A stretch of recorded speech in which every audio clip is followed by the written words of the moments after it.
Shout out to all the returning subscribers, the new ones. If you just recently subscribed, shout you out. By the way, my name is Versatile, aka I Can Build and Trust, a name you can trust when it comes to all things reactions. You already see the title. You already know what time it is. Do you know what I mean? We ain't gonna delay the settings. Yeah. Janet Jackson, no sign. What we saying? Oh, she knew. Do you know what I mean? Janet Jackson knew. All right then. Who knew? But we're gonna find out what she knew, and how she knew. Do you know what I mean? Because sometimes you may know something, or you have an intuition about something. Yeah, instincts. Yeah. But anyway, let's get straight into it. If you're new here, hit the subscribe button, turn on your post notifications. Get me? You can see that I'm being consistent now. Yeah, I'm being consistent. So yeah, let's go. So impressive, or yeah, impressive. I think that's such a clever way for a name of a child. I can't even lie to you still. Here we go. Janet Jackson thinks Diddy faked his grief over Biggie's. You know what I'm saying? We'll just react to that part. The whole Love Island thing. Get me? We're going to continue on to the whole Diddy situation. All right? But anyway, let's go.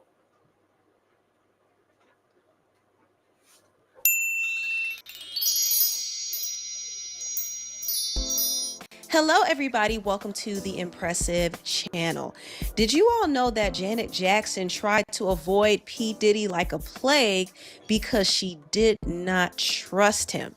And for good reason. Now, I'm sure you all have seen P. Diddy's docuseries on Netflix called Sean Combs' The Reckoning. By the way, also, if you're a Janet Jackson fan, hit that subscribe button, turn on the post notification, because I will have more Janet Jackson content on the way, yeah? And also, I will react to her documentary as well, because I don't think she got enough attention for that documentary. Do you know what I mean? So I will react to that.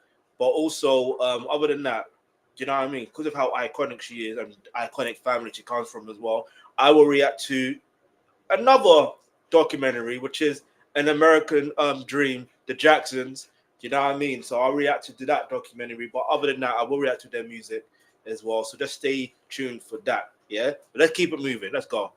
Docuseries was wild, and it was interesting how they went into detail of his alleged involvement in Tupac and Biggie's deaths.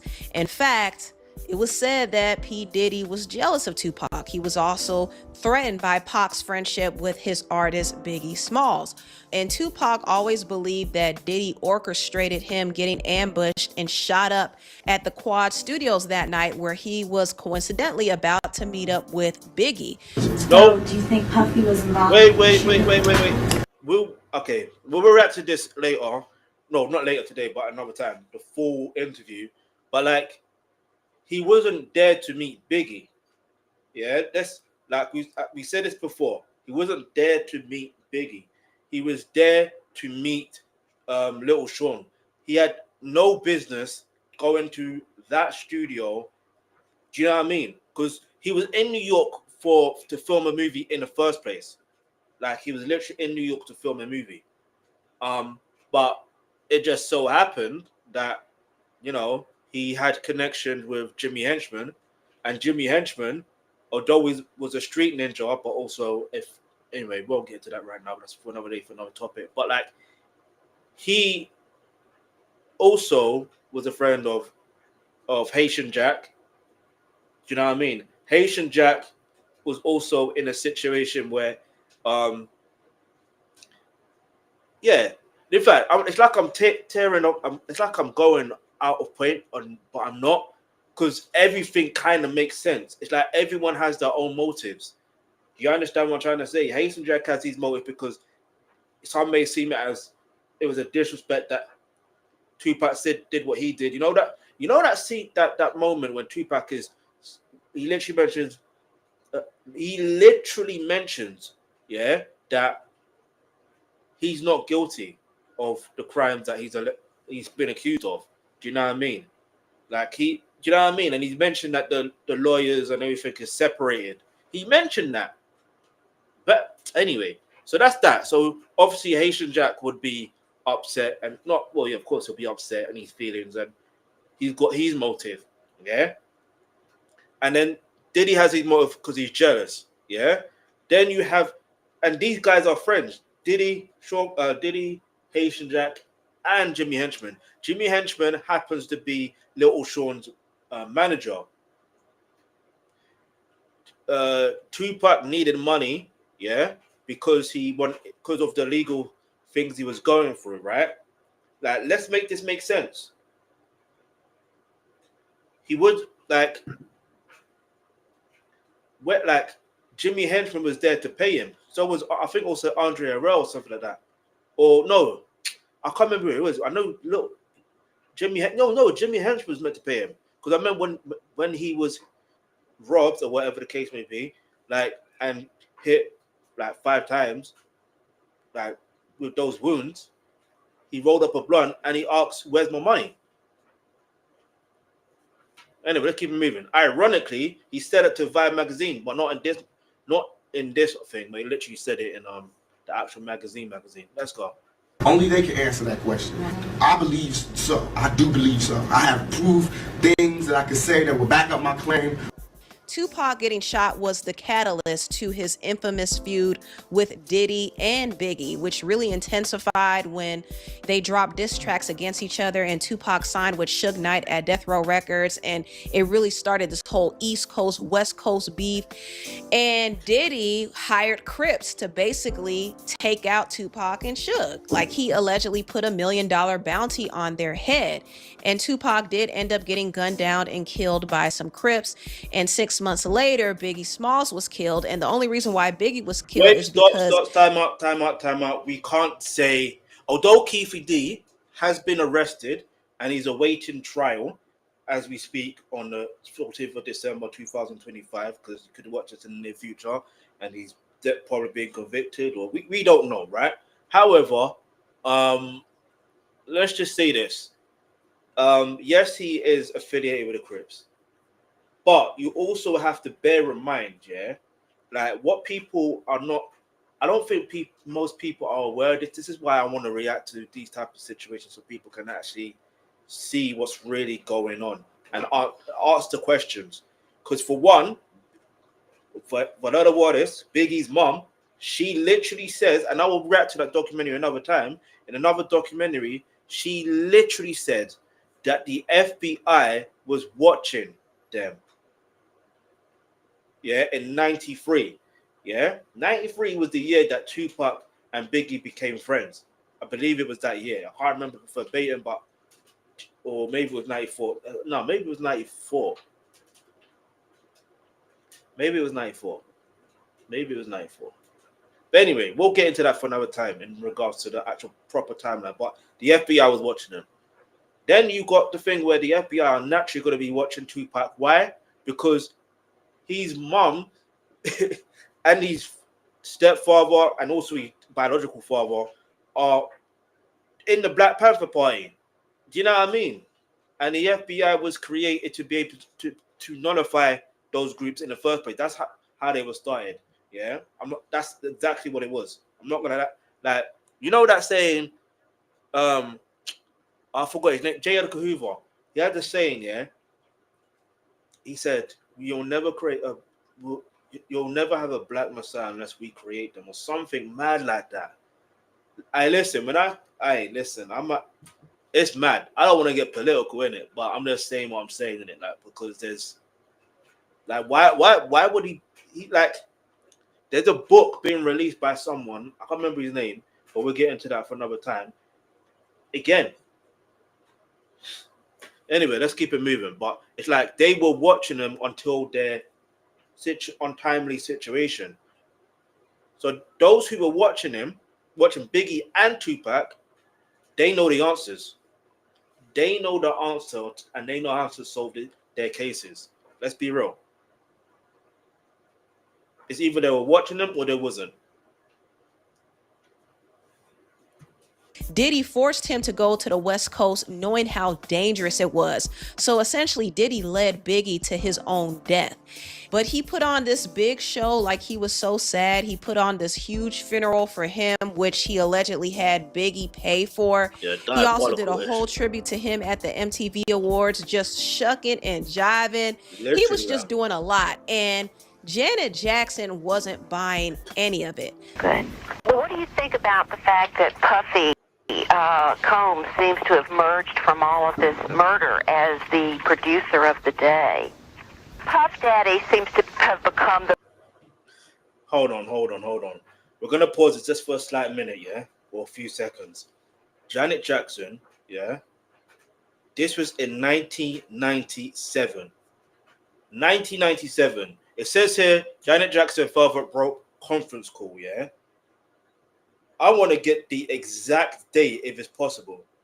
Janet Jackson, Velvet Rope, conference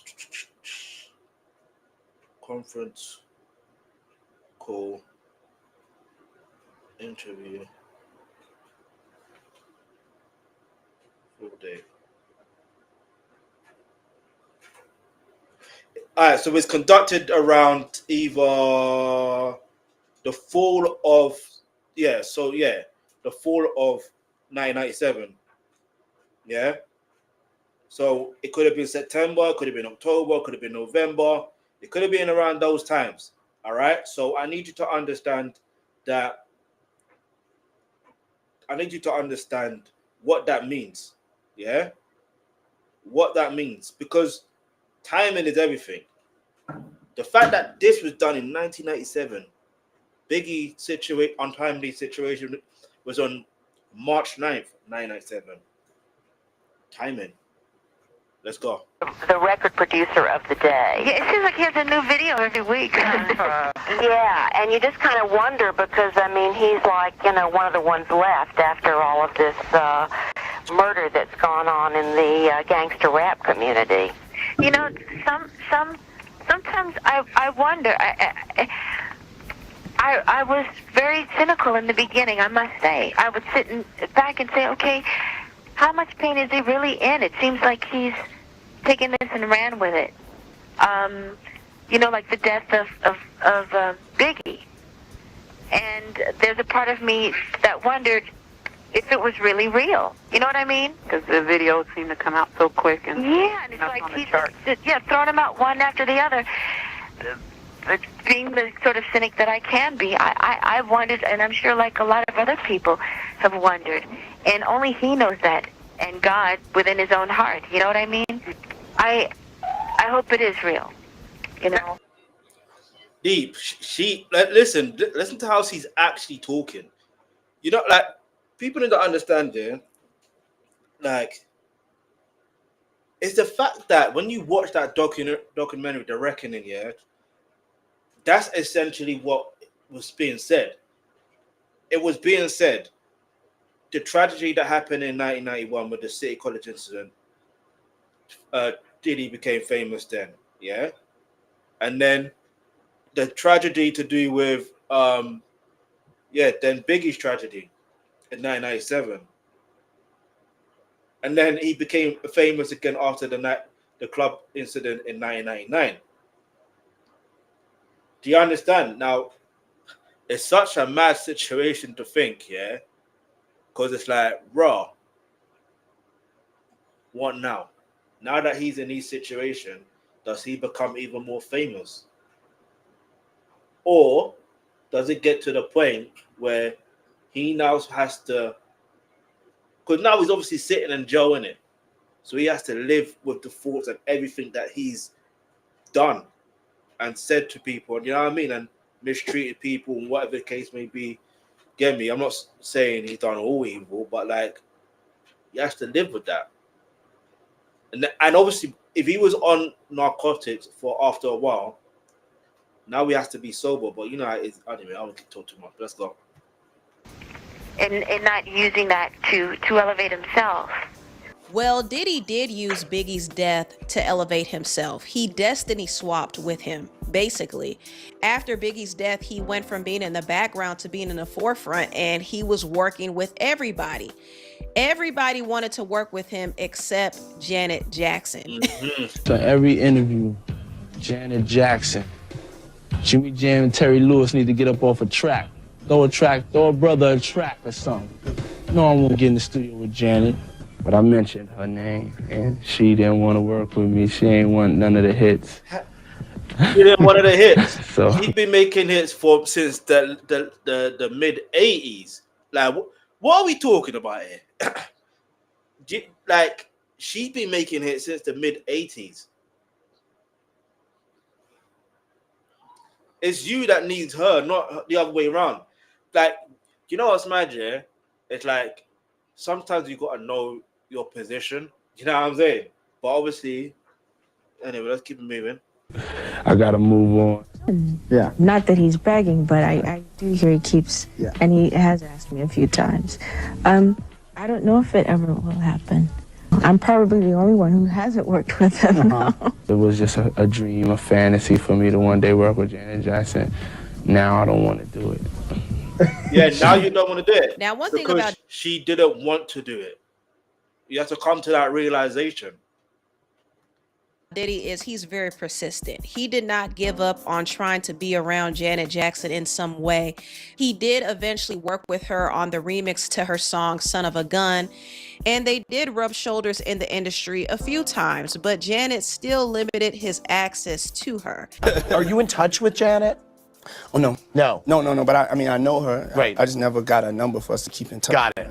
When Cassie's lawsuit against Diddy hit the news, Janet Jackson quickly deleted her photo she had with Diddy to show where she stood. Now, moving on, I want to talk about some updates. All right, listen. So obviously, see how the inkling that, come on now, is that you use his untimely situation to propel yourself. So she called it. Now, she obviously still ended up working with him in the later on, sadly. I don't want to say sadly, but like, yeah, do you know what I mean? You know how it is in the industry. Like, sometimes is what it is. Hold on, let me see something real quick. I'm gonna see. Okay, it's fine. It's fine. Let's see what people are saying in the comments. I never want to hear about another combs again. Not tooth combs, hair combs, nothing. I allow it, man. That's funny though. He definitely got them. Yeah. If Janet say you crooked, you is crooked. Okay, crooked.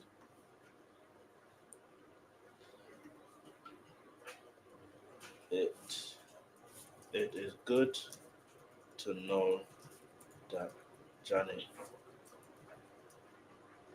Jackson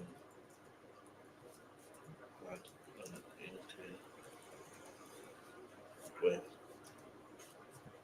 inkling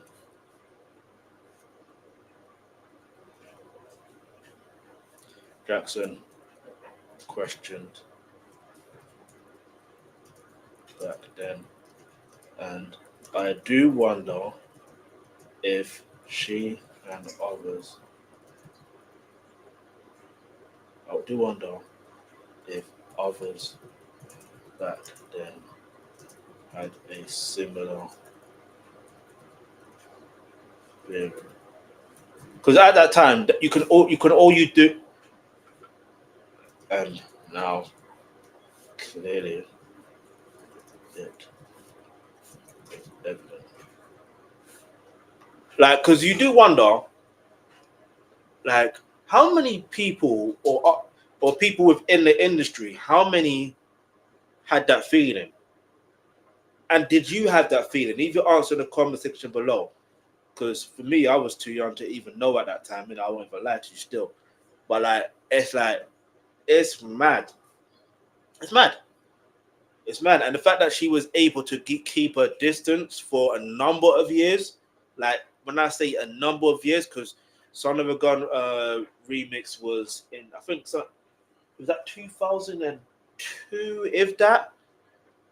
That she was able to keep her distance. So speaking of that, yeah, if you go to the link in the comments below, give me a second. Let me just get the name of the book properly. If you go to the link in the comments below, there is a book that I recommend that you go purchase, yeah, which is called Set Boundaries, Find Peace, yeah, which is a guide to reclaiming yourself. That's a perfect example, yeah. That's how Janet Jackson is able to maintain and be in control, yeah. Notice that, yeah, he literally said he don't have a number. Now, well, he could be lying. You never know. But at the same time, it is what it is. All right. So anyway, the link to that's going to be in the pinned comments. I recommend you go purchase that book. Yes, I do get paid a small commission. As a disclaimer, I have to mention that. But let's move on to the next thing. As usual, actually, no. Let me subscribe to Impressive's channel first. I'll subscribe to it on my other channel, but not this one. Anyway, Tisa Tells. We'll get into the Clive Davis one another day, though. You know what I'm saying? In fact, we'll get partly into the Clive Davis situation later on in the stream. But for now, let's get it. All right. Make sure you turn on the post notifications if you haven't already. Make sure you like, subscribe. You know what I mean? Leave a comment in the comment section. Make sure you, importantly, share as well. Yeah? Please, by all means, make sure you share. But yeah, man. All right, so we're here. Diddy's last industry insiders say the door is closed. Is it? Let's see. Y'all, Diddy is shopping a jailhouse book. And guess what? Nobody wants it.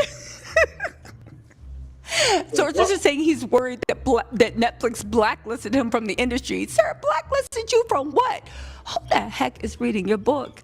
Y'all, let's get into this. Let's just start. Blacklisted. The irony, because didn't Capricorn Clark in her testimony, and I think someone else in the testimony said something quite similar, where they felt had they left, they would have been blacklisted from the music industry because of the connection Diddy has. And it's mad. I want to hear. I want to know what Wendy Williams has to say.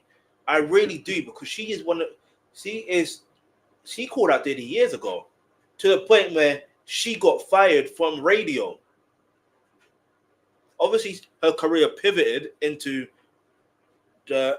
having a TV career as well, where she was a host and stuff like that. You know what I'm saying? Where she has a famous catchphrase like, "How you doing?" You know what I mean? Like, get me? She ain't Joey out here, but she's Wendy Williams. You know what I'm saying? If you know, you know. That's probably where, in fact, that's probably where Joey got it from. If you know, you know. Let's be real. But anyway, or maybe the timeline might be a bit off, but who knows? I don't care. Well, I do care. Timeline matters. But it's just a twisted irony. He feels like he's blacklisted. Anyway. Here, okay? Because this is one of those moments where the embarrassment speaks louder than the headline. Sources are saying that Sean Diddy Combs, currently sitting in jail, locked out the industry, iced out of the culture, and radioactive to touch, is shopping a book deal from jail. Let that marinate. Not a memoir announced at the height of power. Not a carefully ghost-written legacy book when the industry still feared him. But a jailhouse manuscript being quietly floated to publishers who are reportedly saying, absolutely not on my time. And insiders are saying the quiet part out loud now. There are no takers for that book. There's no. This is interesting. I think what he's doing here, or what he's trying to do, is counter the season 2. Think about it. Just think about this for a moment. He's trying to counter to season 2. And this is reminding me of no matter think that listen, if you're a Drake fan, listen, it is what it is, yeah. But I'm going to use this comparison, all right? And I really just tell you, Drake is the same as Diddy, so it is what it is. All right. He literally is like everything he does is an L. Do you get what I'm trying to say? And it's the same thing with Drake. Everything he does now is an L. Now, maybe that's perception. I don't know. But also, bearing in mind, in the beef between Kendrick and Drake, Kendrick said, "You're not as calculated." Was it? He said, "I can even predict your angle." I feel that's the same thing with 50 is more calculated than Diddy. And I could be wrong. Because, again, yeah, we can argue and be like, yeah, Diddy, 50 is more petty and blah, blah, blah. He doesn't care about the victim, blah, blah, blah. One could argue that, but can't argue with the success of the documentary. Can't argue with the fact that it's exposed him a lot to the point, exposed Diddy a lot to the point where it's also exposed others a lot. Because I've mentioned this before. It's not just Diddy. Yeah, there are enablers. I don't care. It can never just be just one person. There are enablers. From the days of him being at Howard University, they enabled his behavior. All right, cool. I get it. Before then, when he was living with his mom, she enabled his behavior. Cool. Well, I won't say cool, but like I can somewhat understand it to a degree. But once you go out into the world, you go out into society, and other people in society start to accept that behavior, and then they feel that there's no consequence to those actions, of course he's going to feel confident and bold to be able to be like, well, I'm going to get away with this because there's nothing no one can do me. There was a scene in Power, I think it was the last season, yeah? And this is so ironic, yeah? And I say so ironic. In fact, I won't even do that because I'm now thinking that could backfire what I want to say. But long story short, yeah, never be overconfident, you know what I'm saying, about certain situations. But let's go. Appetite. There's no patience. There's no benefit. Which is how you know this isn't about telling his truth. To me, this is about Diddy's and his issues with control. This is about Diddy and allegedly his issues with money. And this is about a man who has finally run out of levers to pull. Now, listen, I know some of y'all being like, Tisa, stop it. Stop being so cruel to Diddy. No. Because this is desperate, not powerful. Let's be very clear. Powerful people do not need to announce in all hip-hop. No shade to all hip-hop. They know a lot. They're really good. But they do not announce that they are shopping around a memoir. If Diddy was really in high demand, they would have rushed to him, all the publishing houses, to see if he was interested in doing a memoir. Facts. Powerful people don't have to beg publishers to hear them out. They don't have to float rumors to blogs to test the waters. And they don't have to leak that a book is coming like it's a threat.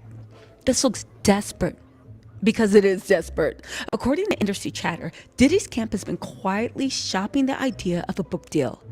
And what they're running into is something he's not used to.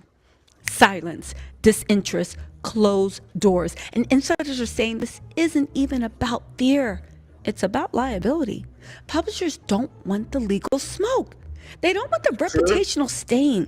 And they don't want to be subpoena adjacent. Because this isn't 2005 anymore. This isn't bad boy worldwide dominance. This is post-Netflix, post-lawsuits, post-everyone is watching. Diddy talking about he telling his story. Really? Or are you just trying to control the record? Now listen, every time a powerful man collapses, suddenly there's a book. And the framing is always the same. I just want to tell my side. I need to correct the narrative. History is being unfair.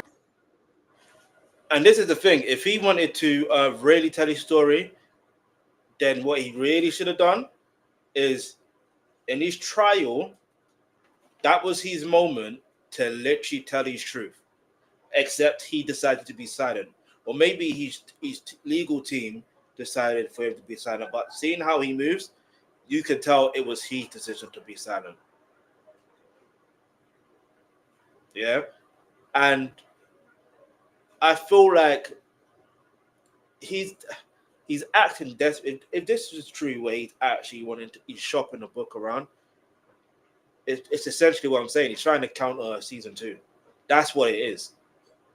Because it's like one could argue and be like, yeah, well, because that $1 billion lawsuit. If it was possible for him to win that, he wouldn't be shopping around the book. He wouldn't. Because cease and desist, lawsuit, do you know what I mean? Defamation lawsuit.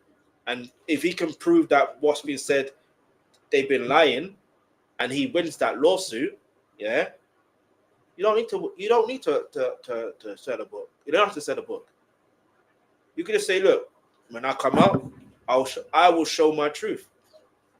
I've won this case. I will show you my truth. That's if y'all want to hear it.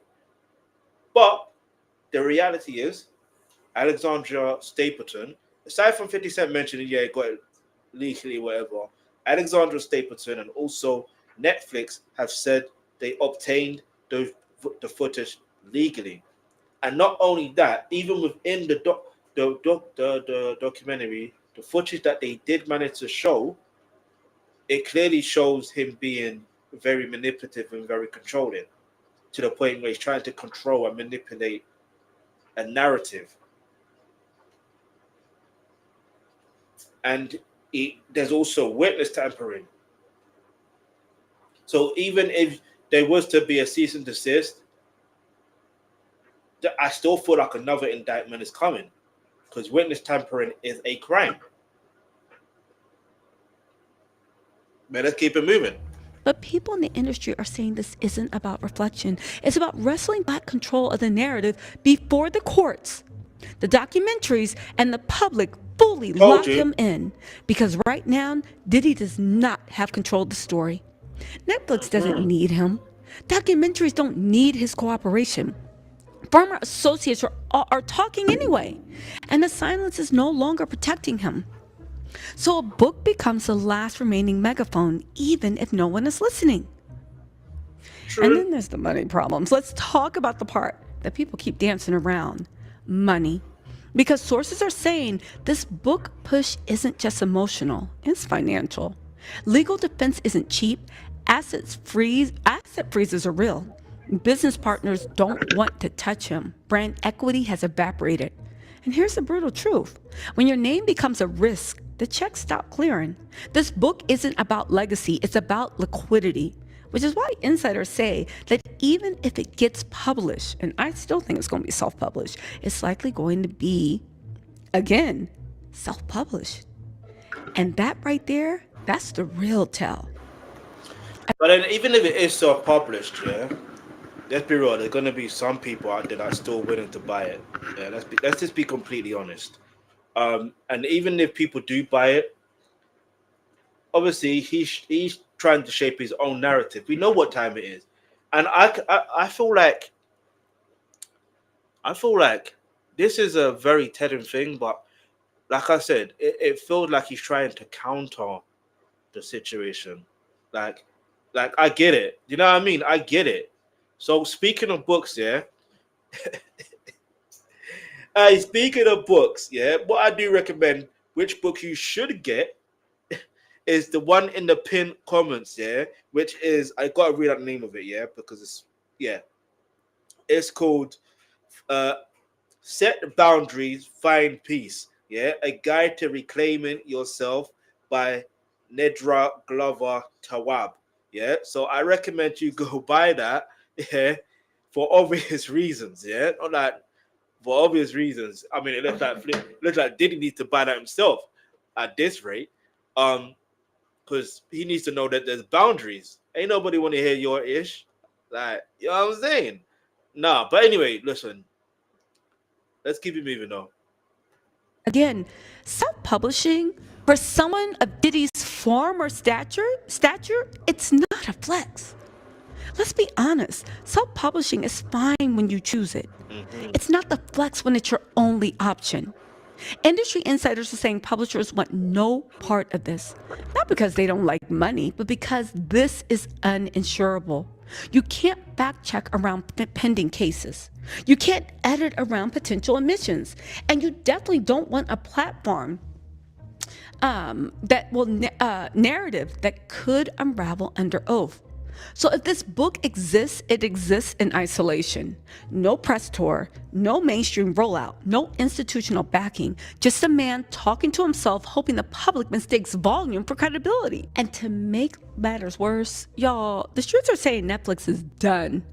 And Diddy knows it. Here's another piece insiders keep pointing out. Netflix is done with Diddy, done with his legacy, done with his family. Netflix has high high tentacles in Hollywood and beyond. Of his family, not Acting, wait. I feel bad for his kids. Well, not Christian or Peasant Combs, and definitely not Justin. Do you know what I'm saying? And I feel bad for Quincy. I won't lie to you, but I also feel, well, technically that's his stepson, isn't it? But I feel bad for his girls there, his daughters. Is it Chance, and then you got the twins. Like, I feel bad for them because it's like, and obviously you got another young baby as well, I believe, a young daughter. So it's like when you put that all into perspective, it's like he really needs to focus on accountability, redemption, yeah, like forgiveness from God first and foremost. Do you know what I mean? And then it's like, at the end of the day, if his time is coming for witness tampering, then his time is coming for that. If his time is coming for the situations regarding Tupac, Biggie, Shakir Stewart, Kim Porter, Heavy D, look at the names I'm reading off. Do you know what I'm saying? You know what I'm saying? And hey, listen, we'll get into that much later on, but you get the point I'm trying to make. Let's keep it moving. Let's go. Music ownership, baby, they better go back to Snapchat, but come here to YouTube. Netflix is done. Not taking a break, not waiting it out, done. And people are saying Diddy knows the cultural window is closed. There is no redemption arc queued up. There's no glossy comeback documentary. There is no exclusive sit down, which is why this book feels like a panic move. Because once the industry stops calling, once the platforms stop negotiating, all that's left is shouting into the void. And let's not forget, even Diddy's lawyers are annoyed.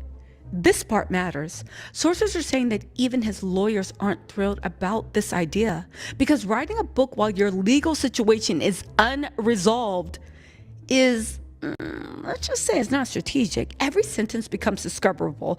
Every claim becomes a potential contradiction. Every attempt to rewrite history becomes a liability. And the fact that this is even being floated tells you something important.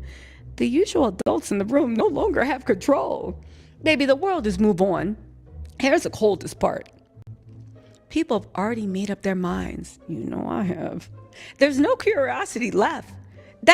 Listen, Sean Combs' The Reckoning on Netflix, baby, it did what needed to be done. There's no curiosity left. There's no suspense, no hunger for his perspective. The public isn't asking what really happened. They're saying, we've seen enough. Which is why this book doesn't feel revealing. It feels late. The rooster has come home to roost, and it's not bringing receipts, it's bringing consequences. So let me just say this clearly. This book isn't power, it isn't courage, it isn't truth-telling. This is Diddy, a man who burned every bridge, now realizing bridges don't rebuild themselves just because you talk loud enough. Self-publishing or not, print or not, this isn't a comeback. It's not going to help a comeback. It's an admission that control is gone. The industry is done. The era is over. But that's just what the people are saying. What do you think? I mean, I think this book isn't a confession. It's a tantrum in paperback, because powerful men don't have to self-publish from jail. They don't have to float rumors like trial balloons. They don't have to whisper a book is coming the other way people whisper apologies. You guys, this isn't a memoir. This is a control manual nobody ordered. The industry already read him to filth. The public already clocked him. Netflix already moved on. And now the only place left to talk is a Word document with no publisher and no audience. Baby, that is not a comeback. That's the sound of a door locking behind you. But listen, that's just my opinion. What do you think? What I think is, at the end of the day, she's right. And like I said, it's a counter move, yeah, for potentially season 2. And that makes me this is what's so mad, yeah. This is why season 2 is likely to happen, yeah. Even if it's under a different name or whatever the case is, it's likely to happen. Because it's like, oh, you want to try and put out this book? Because once they find out that Diddy's gonna self-publish a book, it literally be a wrap. Because it's like, boom, we We know that. We know the schedule.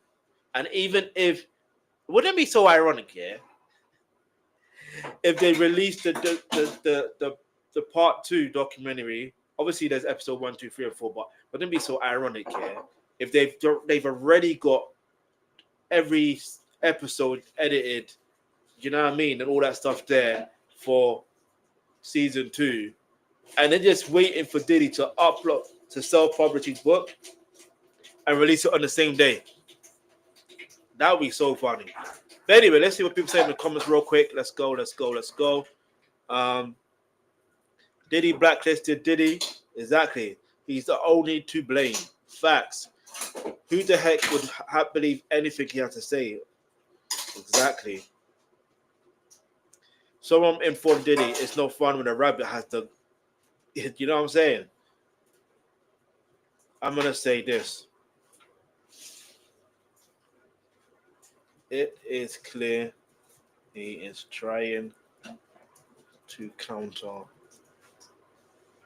a season 2 of the reckoning.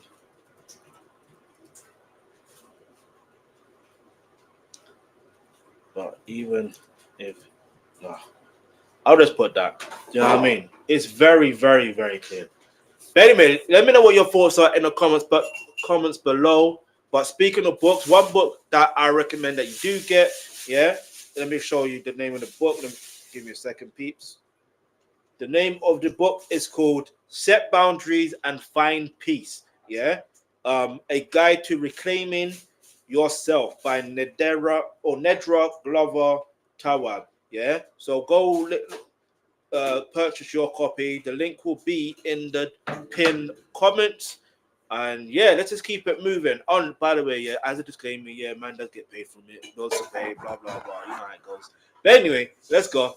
All right, so we're gonna remain on Tisa Tells channel because there's obviously one more content to react to as well in regards to that. But yeah, man, let me know what your thoughts are so far. If you haven't subscribed yet, so hit the subscribe button. If you have already subscribed, shout you out each and every single time. Get me? So yeah, Diddy's most feared secret: Chris Lighty, Shakir Stewart, and Kim Porter. Why 50 Cent never let Diddy go. Let's keep it moving. Let's see what he got. Let's see what they're going to say in regards to this. Because Diddy Combs, in moments that he clearly viewed as secret. People? Because you see with this, yeah, these are the things that could potentially be in season 2. Just letting you know. These are the things that could potentially be in season 2. Or there could be something else. I don't know. Because even seeing Chris Lighty's name, I was like, oh yeah, he did have an issue with Chris Lighty at one point.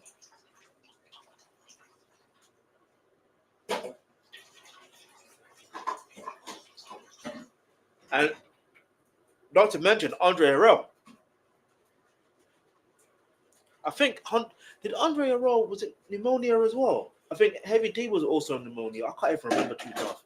But, come on, man. Anyway, keep it moving. Let me rewind it from the beginning.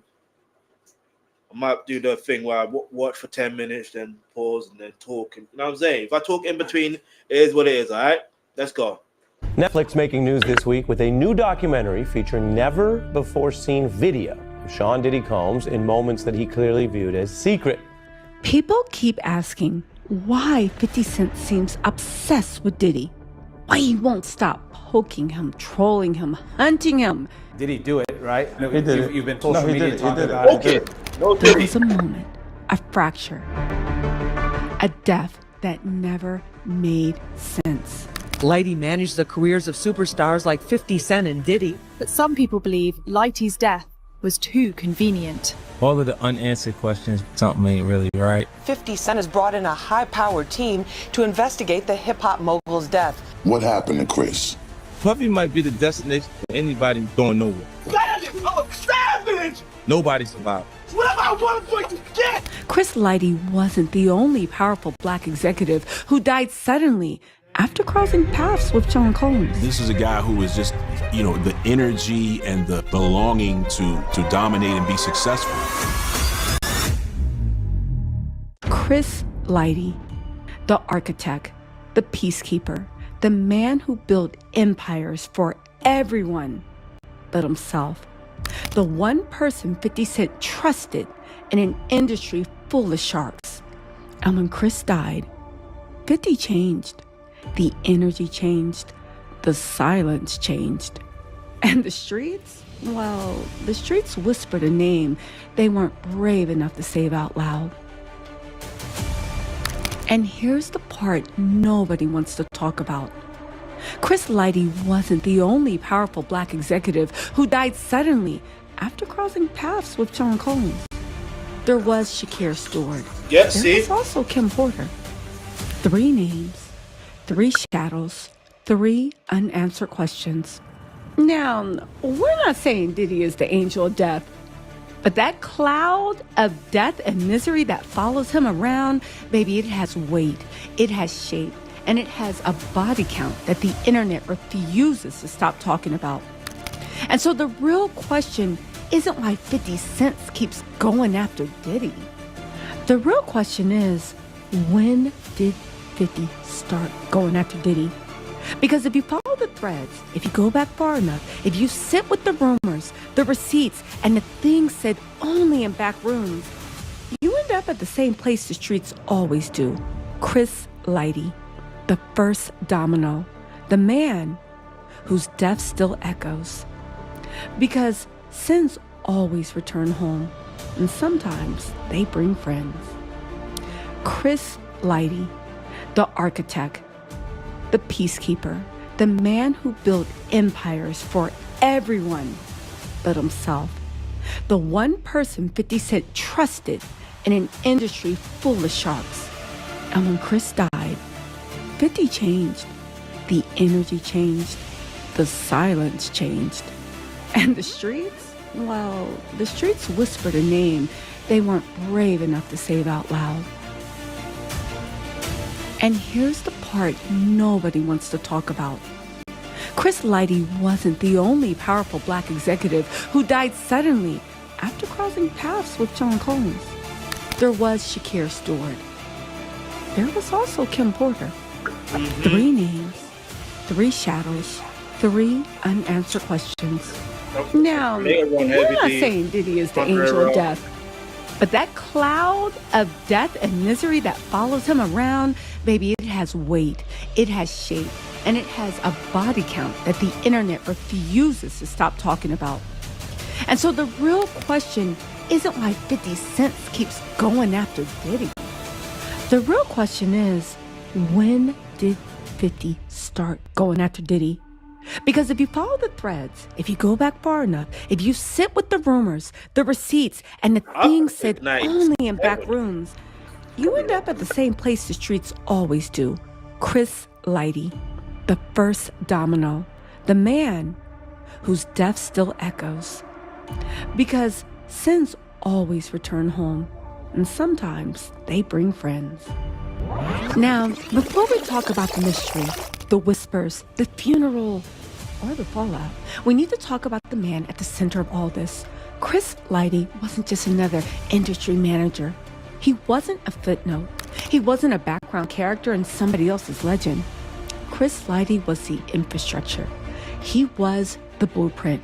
He was the phone call you made when you wanted something done in hip-hop. Done fast, done quietly, and done right.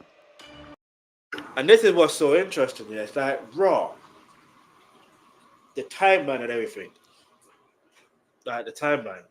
Let's keep moving. Let's go. He came from the South Bronx in the 1980s, the same crucible that forged LL Cool J, Nas, the pioneers of street culture. He wasn't born into access. He wasn't handed opportunities. He carved his way into the center of the music business through sheer competence. By the early 2000s, Chris Lighty had become the manager behind the managers. The man corporate America trusted, the man artists feared disappointing, and the man whose Rolodex had more power than some labels. He co-founded Violator Management. He helped break Missy Elliott. He stabilized Busta Rhymes. He refined Mariah Carey's comeback. Now, wait, when you deep it, yeah? Because I always would hear Missy Elliott always shout out Violator. And Busta Rhymes as well. Those two. Which is mad. And I just realized, and the beef that Fat Joe had and 50 Cent had after the unfortunate situation with Chris Lighty, I think that's when they shared a stage with each other. I think Fat Joe reached out to his hand to 50 Cent and said peace. And then that's when they squashed their beef. Like, because of Chris Lighty. Because they're like, do you know what I mean? Because you can tell that Chris Lighty wouldn't want him to beef, but it is what it was, right? But nah, man. But I think I don't know if Tisa Tells us will get into it in this one, or maybe in another thing we'll react to. But basically, how we have to look into how, yeah. Now it wasn't by pneumonia; it was by, do you know what I mean? I can't say it on there because YouTube and stuff like that.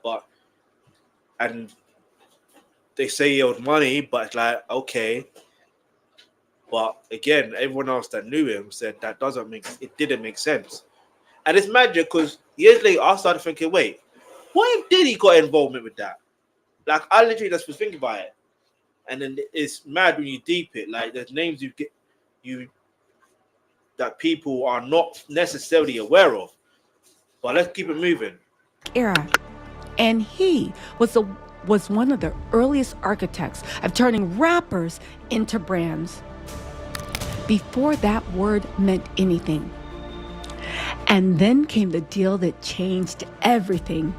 50 Cent's partnership with Vitamin Water, a deal so huge, so unprecedented, that when Coca-Cola bought the company, 50 reportedly walked away with $100 million. Now, that wasn't luck. That wasn't timing. That was Chris Lighty. He wasn't a manager. He was an economist, a celebrity. And for 50 cents, Chris wasn't just the business guy. He was the mentor, the consigliere, the stabilizer, in a world full of enemies, lawsuits, bullets, and egos. Like, hang out. Yeah. She said, I don't know, maybe I take you shopping and I get you some flash and you can give me the hood shit. And I was looking and I was like, let me just move away from him because I'm gonna mess up the win. Now, 50 has never said this directly, but everyone around him whispers the same thing. And everybody around him says they know the truth. Chris Lighty was the one person 50 trusted, not just with deals, with direction. But here's where the story starts to tilt. Because Chris wasn't only close to 50 Cent. He also worked with Sean Diddy Combs. Not in a casual, here and there kind of way. Chris Lighty was one of the few executives who could sit at the same table as Diddy and not be swallowed whole by his ego. He knew both sides. He understood both empires. And in an industry built on alliances, betrayals, and billion-dollar grudges, Chris Lighty became something extremely rare. A shared resource between two men who could barely tolerate each other. That kind of position is power. But in hip-hop, power is never safe. So when Chris Lighty died suddenly, violently, unexpectedly, it didn't just feel like a tragedy. To the people that loved him, to the people who he worked for, to the people whispering in quiet studios and backstage hallways, it felt like the foundation of an industry cracked. Now, some people accepted the official story, and some didn't. And the one man, the one who owed Chris Lighty the most, well, he never believed it for a single second. 50 Cent. He was the program director. He did not play that music. And to understand why, you need to understand what was happening around Chris Lighty's orbit professionally, personally, financially, and who else was circling that orbit with them. Because Chris Lighty didn't just connect 50 Cent and Diddy, he was the bridge between them. And when that bridge collapsed, the war shifted. Okay, let's take a step back because I really want you to understand the pressure building under the story. You have to understand the quiet war happening long before Chris Lighty died. This wasn't a rap beef. This wasn't competition. This wasn't two men throwing subliminals at award shows. This was structural, financial, spiritual. A Cold War built on long memory.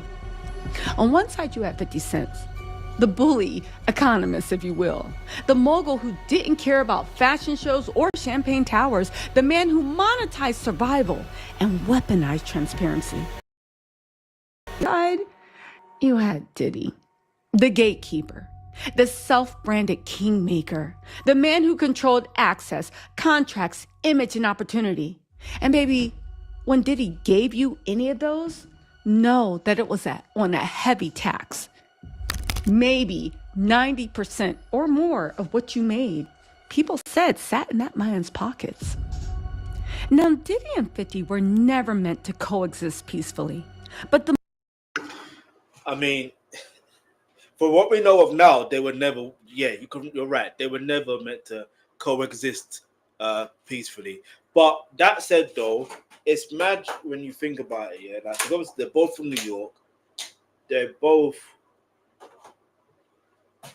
like they both have ideas. They both make a substantial amount of money. And to be fair, I didn't know it was Steve. Sorry. Think about Steve Stout. So every time I think about the quarter water situation, I always think of Steve Stout. But it was actually Chris Lighty. I didn't know that. And obviously, I don't know if you caught it, but in that clip, in the part of the clip, they were showing Lloyd Banks there as well. So it goes to show you how far back that was. And it's like,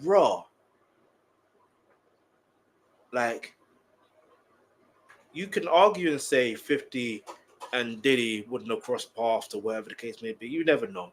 You just, like, in this world, Jay, you can never say never, really. And, well, you can, but, like, when it comes to the music industry, you can never say never, right? In terms of artists. Do you know what I mean? Working together. And it's the fact that, obviously, Diddy needs ghostwriters. So that was inevitable. Like, if someone's hot, you know what I mean? Or they're trending, you go with what's trending. Bit like what Drake does. But anyway, let's go. the moment they crossed paths, the universe should have taken cover. The first major spark, Mase. Mase was stuck in the bad boy contract labyrinth, a place many artists entered, but somehow rarely escaped with both their masters and their sanity intact. 50 wanted Mase for G Unit. Mase wanted out a bad boy. But Diddy allegedly said no. The paperwork didn't move, the doors didn't open. And 50 took that personally. Because 50 Cent didn't believe in closed doors. He believed in blowing them off the hinges. For real. Then came the business war. Chirac versus effing Vodka. $1 billion battlefield disguised as nightlife marketing. I remember when Diddy was the face of Chirac. I know, wait. Let me pause for a few seconds. Who remembers when 50 used to call Chirac Diddy Juice? Ain't nobody want any of that Diddy juice. Nah, wait. 50 is too hilarious. He's too hilarious at time, man. Hence, the arsonist behind Eppin. 50 attacked Diddy so relentlessly online. You'd think Diddy personally distilled the vodka with his bare hands. But this wasn't about the liquor. This was about dominance, about narrative. It was about legacy. And then the wedding day. Or should we say the wedding story? Chris Lighty's wedding. The moment 50 says he knew something was off. You've seen the interviews. Saying Diddy said he'd take 50 shopping. 50 always said that's when he knew the energy was weird. He told me he'd take me shopping. I looked at him like, what'd you just say? Let me move, man, before I do something. You're gonna make me mess up the wedding. Oh, that's a nice gesture. Let me get out. You know, sometimes you can watch interviews and you realize when was that said and why it was said. Now it makes sense. Because you're saying it at an event like that. No. That's what a guy says to a girl. In 50's world, a man asking him to take him shopping, baby, that wasn't harmless. That was symbolic. That was power-coded. A request that bent the hierarchy in a way 50 Cent did not like. After that moment, 50 kept his distance, but he never stopped watching. But what made this feud different? What made it deeper, older, sharper? Wasn't the jokes or the business competition. It was Chris Lighty, the one man both sides respected. The one man who brokered peace by simply existing. The one man positioned between two moguls whose empires could barely breathe the same air. When Chris Lighty was alive, he was the buffer. He was the diplomat. He was the force that kept the industry from imploding under the weight of what many say is Diddy's ego, Diddy's greed, Diddy's drama. But he died, and that buffer disappeared. And suddenly, the Cold War got colder, meaner, and much, much more intentional. Because while the world saw 50 Cent joking online, the people close to him saw something else. A long memory. You know that man's a cancer. God, praise to God for somebody that offends a cancer man. Baby, that is generational. But listen, he got a long memory, a long resentment, a long suspicion. And the streets, well, the streets began whispering exactly what 50 never said out loud. This wasn't beef. This wasn't trolling. This was personal. Now, by the mid-2000s, something had shifted in hip-hop that people didn't talk about in interviews. But they whispered in green rooms, texted about it, and warned their friends privately. Diddy wasn't just powerful. He wasn't just influential. He wasn't just a guy who could make or break your career. People were afraid of him. Not in a cartoon villain way, but in a quiet, insidious way. You fear a man who never suffers consequences, a man who always walks away untouched while the people around him crumble, a man who smiles on red carpets but leaves chaos behind closed doors. And after the Netflix documentary, let's be honest, the world finally saw the version of Diddy the industry had been describing in hushed tones for over 20 years. You see, many insiders said that Diddy moved like a center of gravity. Everyone who orbited him eventually felt the pull. And for some... You know what's mad, Jed? Like, I'm just... Going through this is making me realize even further how much you really need to...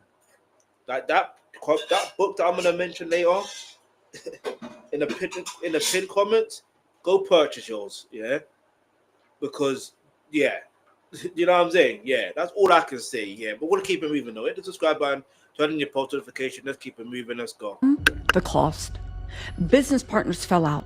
Artists disappeared, broke, penniless, insane.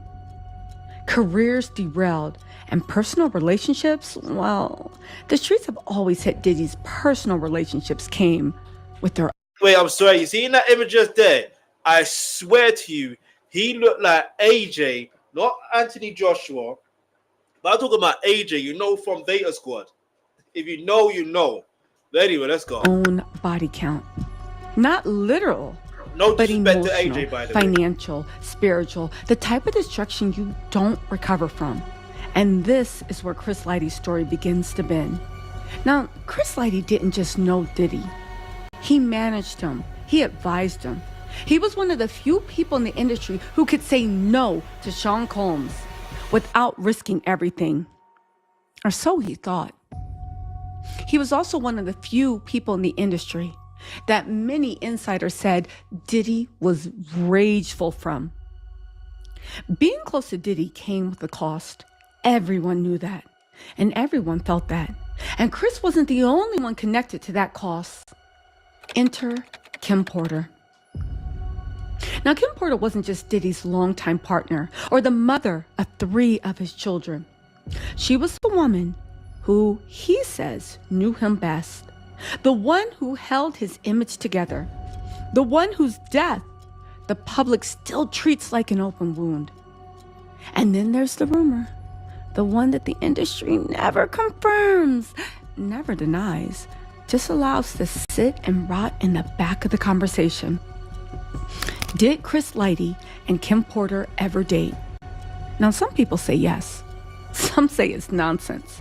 Some say it was brief. Some say it wasn't romantic at all. Now, there's no primary source proof, but the speculation refuses to die. Why? Because Chris Lighty and Kim Porter ran in the same elite circles. They were photographed in the same rooms at the same parties, at the same birthday celebration, hosted by Diddy himself for Kim Porter. And when the internet sees proximity, it sees pattern. And if it was just Chris, maybe people wouldn't question it. But then there's Shakir Stewart, another brilliant Black executive, another man with a bright future, another figure who moved too close to Diddy's gravitational pull. And Shakir's story, it haunts this timeline. Shakir's own mother claimed he and Diddy had a violent confrontation in Italy, one that left Shakir bleeding, requiring stitches, and allegedly followed by threats so chilling, she begged her son to leave the music industry entirely. Shakir refused. He was too talented, too invested, too important. And weeks later, he was gone. The official ruling, suicide. Public reaction? That ruling of how he, you know what I'm saying, it's the same ruling that happened with Chris Lighty, by the way. Disbelief. Industry whispers, not again. When people talk about Diddy now, they talk about the raids, the lawsuits, the testimonies, the Netflix documentary, Sean Combs' The Reckoning, that turned the culture inside out. But years before all that, years before Cassie made the world pay attention, the people who lived inside the music business already knew. They claimed they knew Diddy was dangerous. They claimed they knew being close to him came with the cost. And they claimed they knew Chris Lighty was standing too close to a man whose shadow had already swallowed too many. Now, before we talk about conspiracies, whispers, or what 50 Cent may believe in his heart, we have to set aside the last months of Chris Lighty's death, because the official story doesn't come out of nowhere. It comes out of pressure. And Chris Lighty was carrying enough pressure to crush a weaker man. Now, according to official reports, verified, documented, public, Chris Lighty was under serious financial strain. The IRS said he owed more than $330,000. There were tax liens, old business debts, money owed, bills piling into a storm.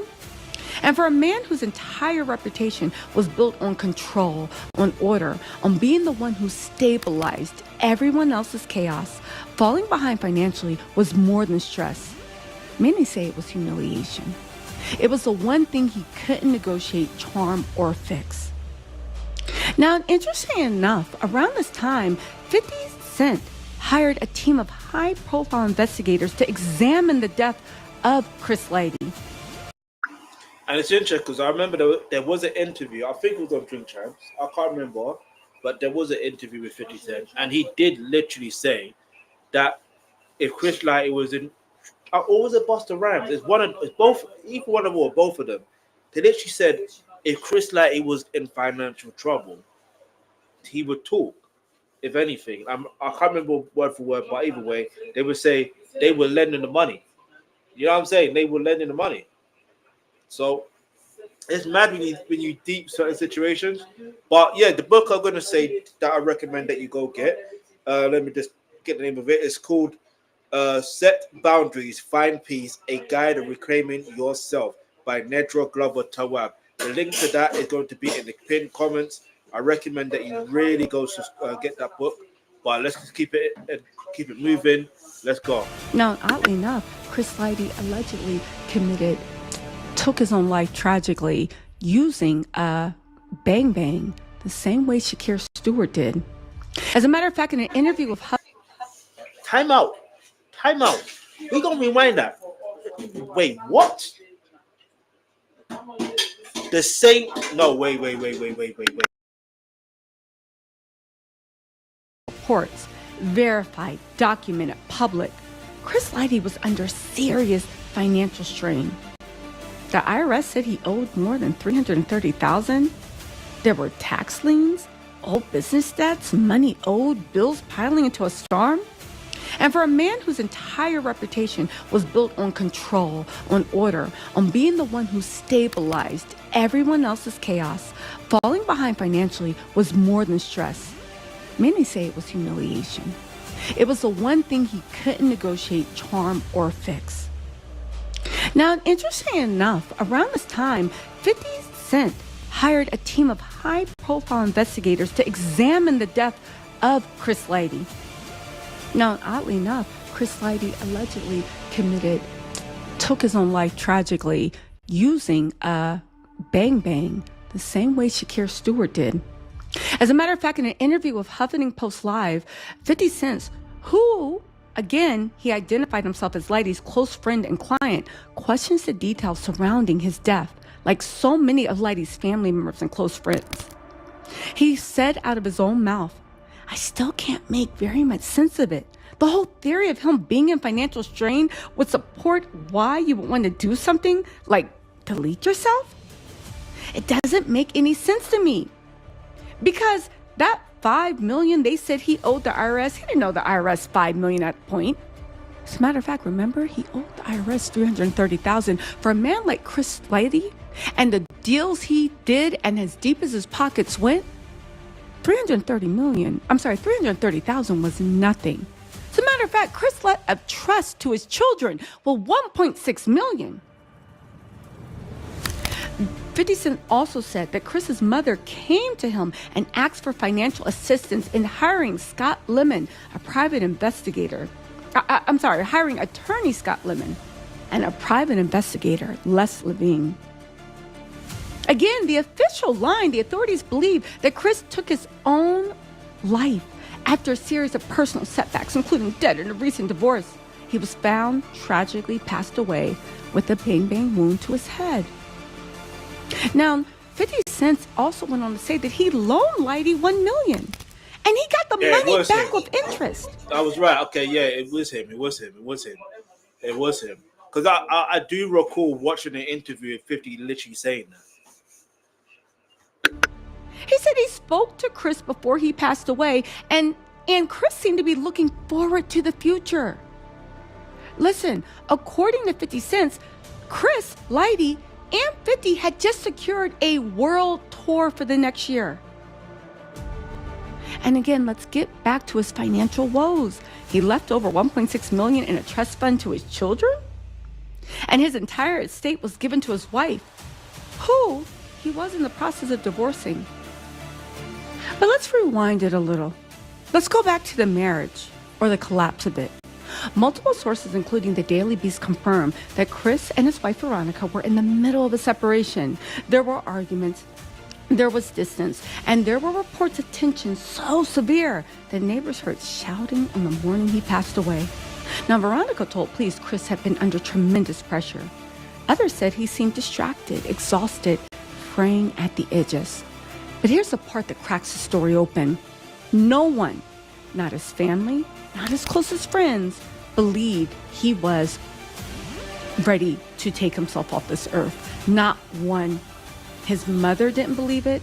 His brother didn't believe it. His peers didn't believe it. And 50 Cent didn't believe it.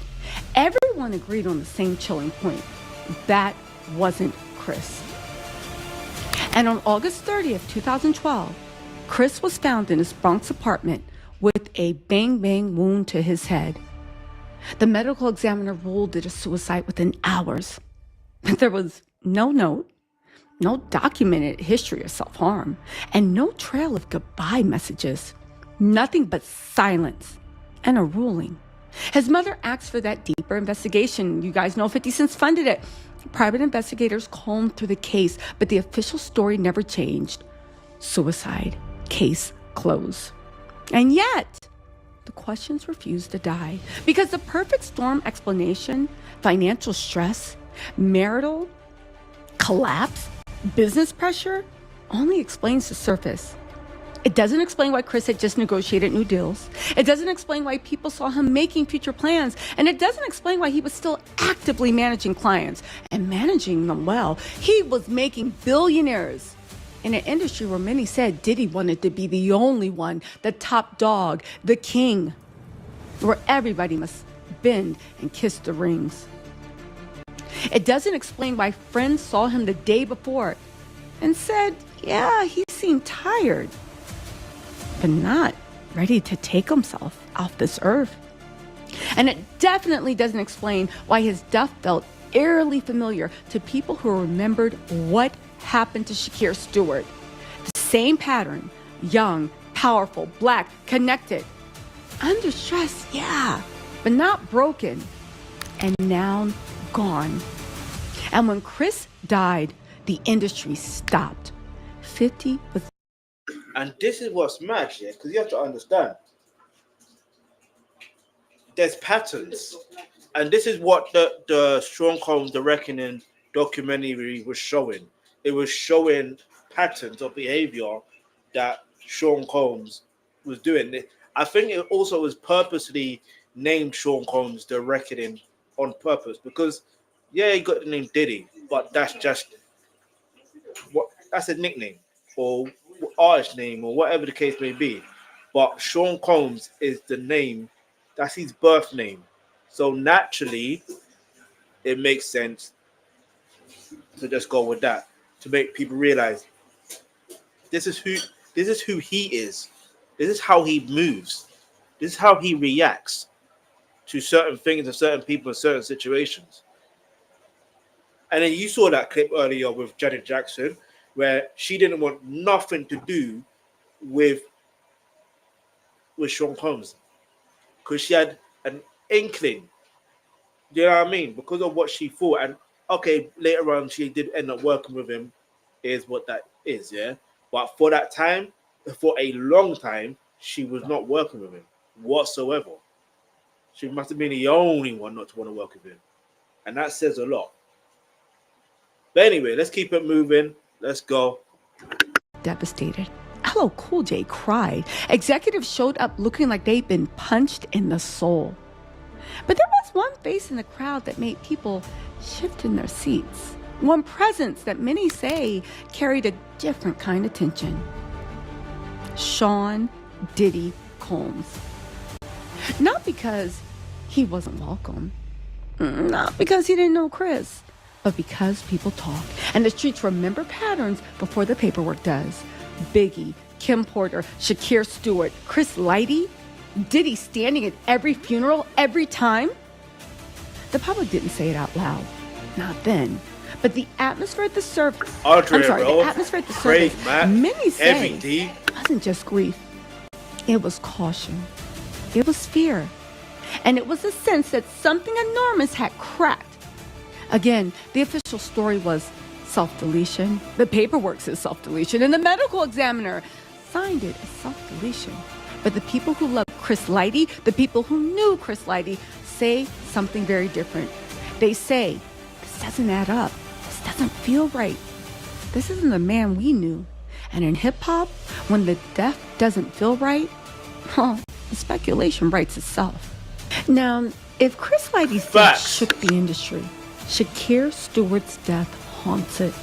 Because years before Chris died, years before the paperwork and the autopsies and the public explanations, another brilliant black executive with everything to live for ended up gone under circumstances the public still refuses to fully accept. And the similarities are so eerie, so uncomfortably aligned, that when you place these stories side by side, people stop calling it coincidence and they start calling it a pattern. And speaking of pattern, the same, like, again, it's still technically, we can say allegedly, but like Tupac and Biggie, Just look at the pattern in the situations. Just look at the pattern. That's all I'm gonna say. Not only was it 6 months apart, but look at the pattern. You cannot tell me that's just a coincidence. You cannot tell me that's just a collateral of East Coast versus West Coast. Like, you can't tell me that, because then how comes those that were from the East Coast, do you know what I mean, that were in LA at that time, how comes? Do you understand? Like, sometimes all you have to do is literally ask questions. That's all you got to do. Ask questions. Let's go. Now, Shakir Stewart wasn't a rapper. He wasn't a hype man. And he wasn't an artist caught in label politics. He was a corporate powerhouse, a polished, respected, and strategic mind who rose so quickly through the industry that Jay-Z himself handed him the keys to Def Jam when he stepped down. Shakir Stewart became the executive vice president of Def Jam in 2008. A position of enormous influence, strategic weight, and access to artists who shaped global culture. Maybe he helped sign Beyonce. He helped launch Young Jeezy. He championed Rick Ross. He was the future, everyone's. But behind the boardrooms and red carpets, there was another story. One told only in family interviews and quiet conversations. Now, according to his mother, Portia Stewart, Shakir and Sean Diddy Combs had a violent run-in Italy. Not an argument, not a disagreement, a fight. A confrontation that left Shakir bleeding on the floor of a hotel hallway, needing stitches and shaking in a way that frightened even the people closest to him. Portia Stewart said the incident was so disturbing, she begged her son, begged him, to leave the music business industry. And then there's a part of her account that made the industry. She claimed Diddy threatened him. She literally claimed that Sean Diddy Combs, after beating her son to a pulp in the middle of a hotel during a wedding, during a wedding, said, "I'm no. During a wedding." Do you? Listen, I know family dramas happen now and again. Some people get drunk, they get leery. It is what it is, yeah. But come on, this during the wedding?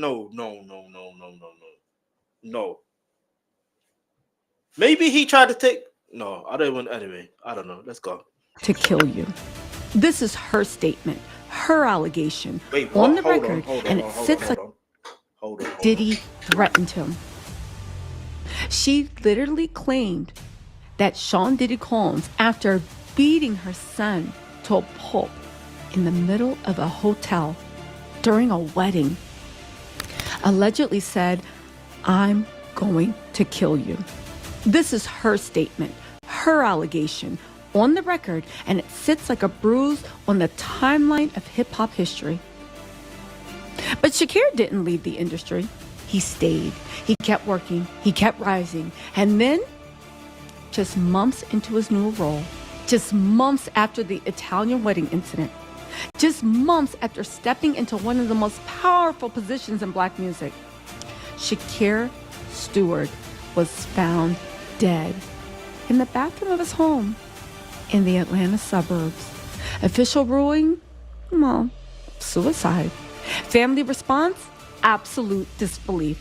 His mother said he wasn't depressed. His fiance said he wasn't suicidal. His friends said he had plans, big ones, career moves, travel, new signings.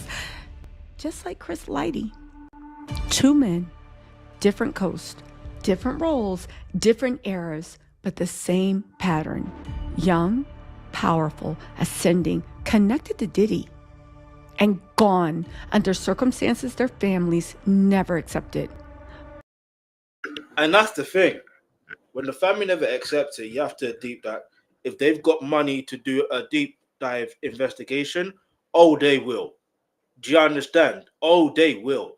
Now, the other thing I want to mention is it's so eerie knowing that the fact that you got the parallels between Chris Lighty and... Wait, hold on. Did she just say different? They're from the different coasts. Okay, yeah, because Chris Lighty would have been East Coast more or less, and then Shakir Stewart was from the Southern Coast. Okay, but either way, on different coasts. Tupac and Biggie, different coasts. Although Tupac, you can argue and say he's literally from the East Coast. Do you see what I'm gonna say? But he always represent West Side. You know what I mean? But anyway, let's just keep it moving, man. It's kind of mad when you deep all the situations. Like accountability. Let's keep it moving. Both ruled self-deletions, both disputed by the people who loved them, both surrounded by unspoken questions, inconsistencies, and industry whispers, and both remembered as men who moved too close to someone the culture now openly calls a storm cloud of death in a shiny suit. Now, when Shakir died, Diddy showed up at events like acting like nothing had happened. When Chris Light Diddy attended the funeral. When Kim Porter died, he attended her funeral. Now, nobody is calling Diddy the angel of death, like I said. But when the same figure keeps appearing at the funerals of people who lived complicated, stressful, and sometimes tense lives around him, the streets start whispering, the pattern starts writing itself, and the speculation becomes louder than the silence. This is why Chris Lighty's death didn't sit right. Because Shakir Stewart had died the same way. Because both men were powerful. Because both men were close to Diddy. Because both men had worlds to lose. And because both men were connected to Kim Porter. They had worlds to lose, and yet they lost everything. And because when patterns repeat themselves, people stop believing explanations. Now, patterns don't announce themselves. They appear quietly. One tragedy at a time. One funeral at a time. One whispered recollection years later. Shakir Stewart, Chris Lighty, Kim Porter. 3 people with nothing in common except 2 things. They were all connected to Sean Diddy Combs. And their deaths never quite sat right with the public. Kim Porter wasn't an executive like Chris or Shakir. She wasn't part of the boardroom politics. She wasn't negotiating deals or navigating industry violence. Kim was love. Kim was softness. Kim was family. But she also saw everything.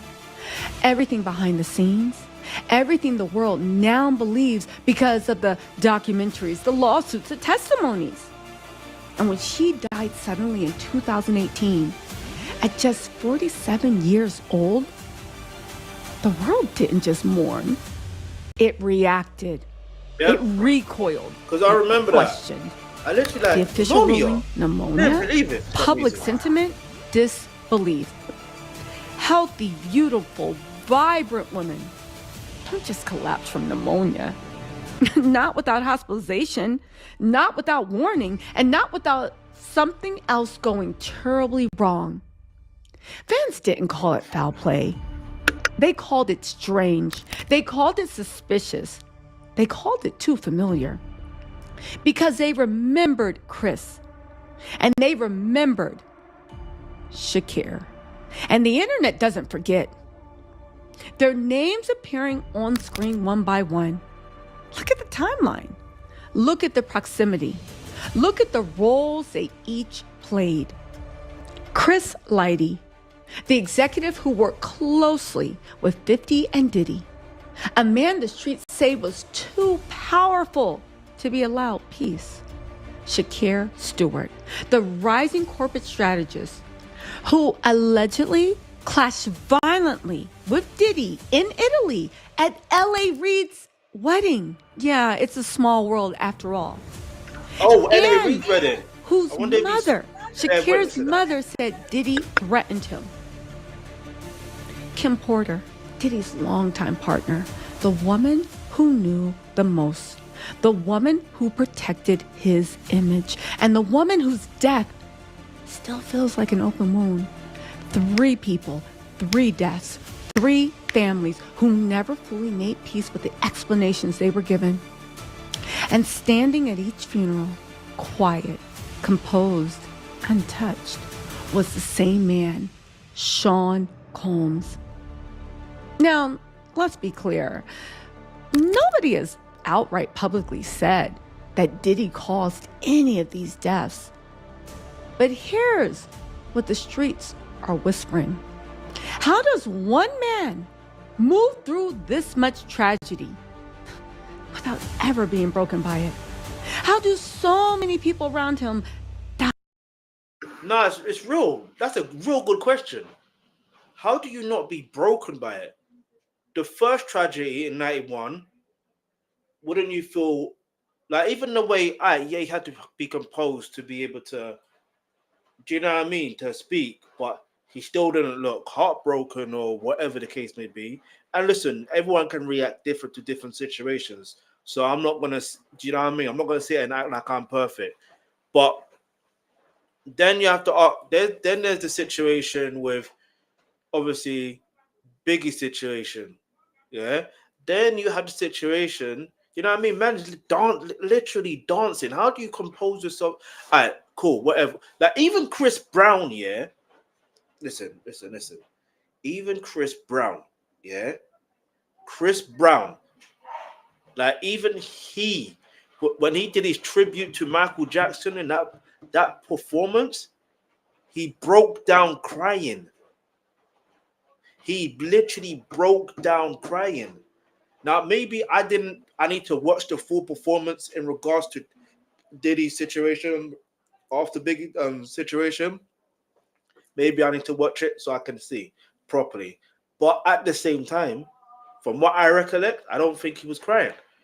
In fact, I don't think he cried, because the thing is, it would have been shared on, it would have went viral by now. It would have. The same way that, anyway, let's keep it moving, because there's a lot. Yeah, this is only possibly 2% of what they could have shown, what they could potentially show in season 2. 2%. 2%. Yeah, you heard right. 2%. But let's keep it moving. This is based on what I feel I know, the information I'm aware of. You know what I mean? But anyway, let's go. Suddenly, while he walks away the survivor every time? How does he keep showing up at funerals for people the streets whisper he had complicated histories with? The culture doesn't need proof to sense a pattern. It only needs a repetition. And the repetition here is deafening. And this is where 50 Cent becomes impossible to ignore. Because 50 didn't just see a tragedy. He saw a pattern, he saw parallels, and he saw the same energy around Shakir Stewart. Now, people said hovering over Chris Lighty. He saw the rumors, the whispers, the uneasy silence from people in the industry who knew too much but said too little. And 50 Cent, a man who built an empire, an entire empire, on reading the room before anyone else, saw something he couldn't unsee. He saw a connection, not a cause, not a connection. And once he made that connection, he never let it go.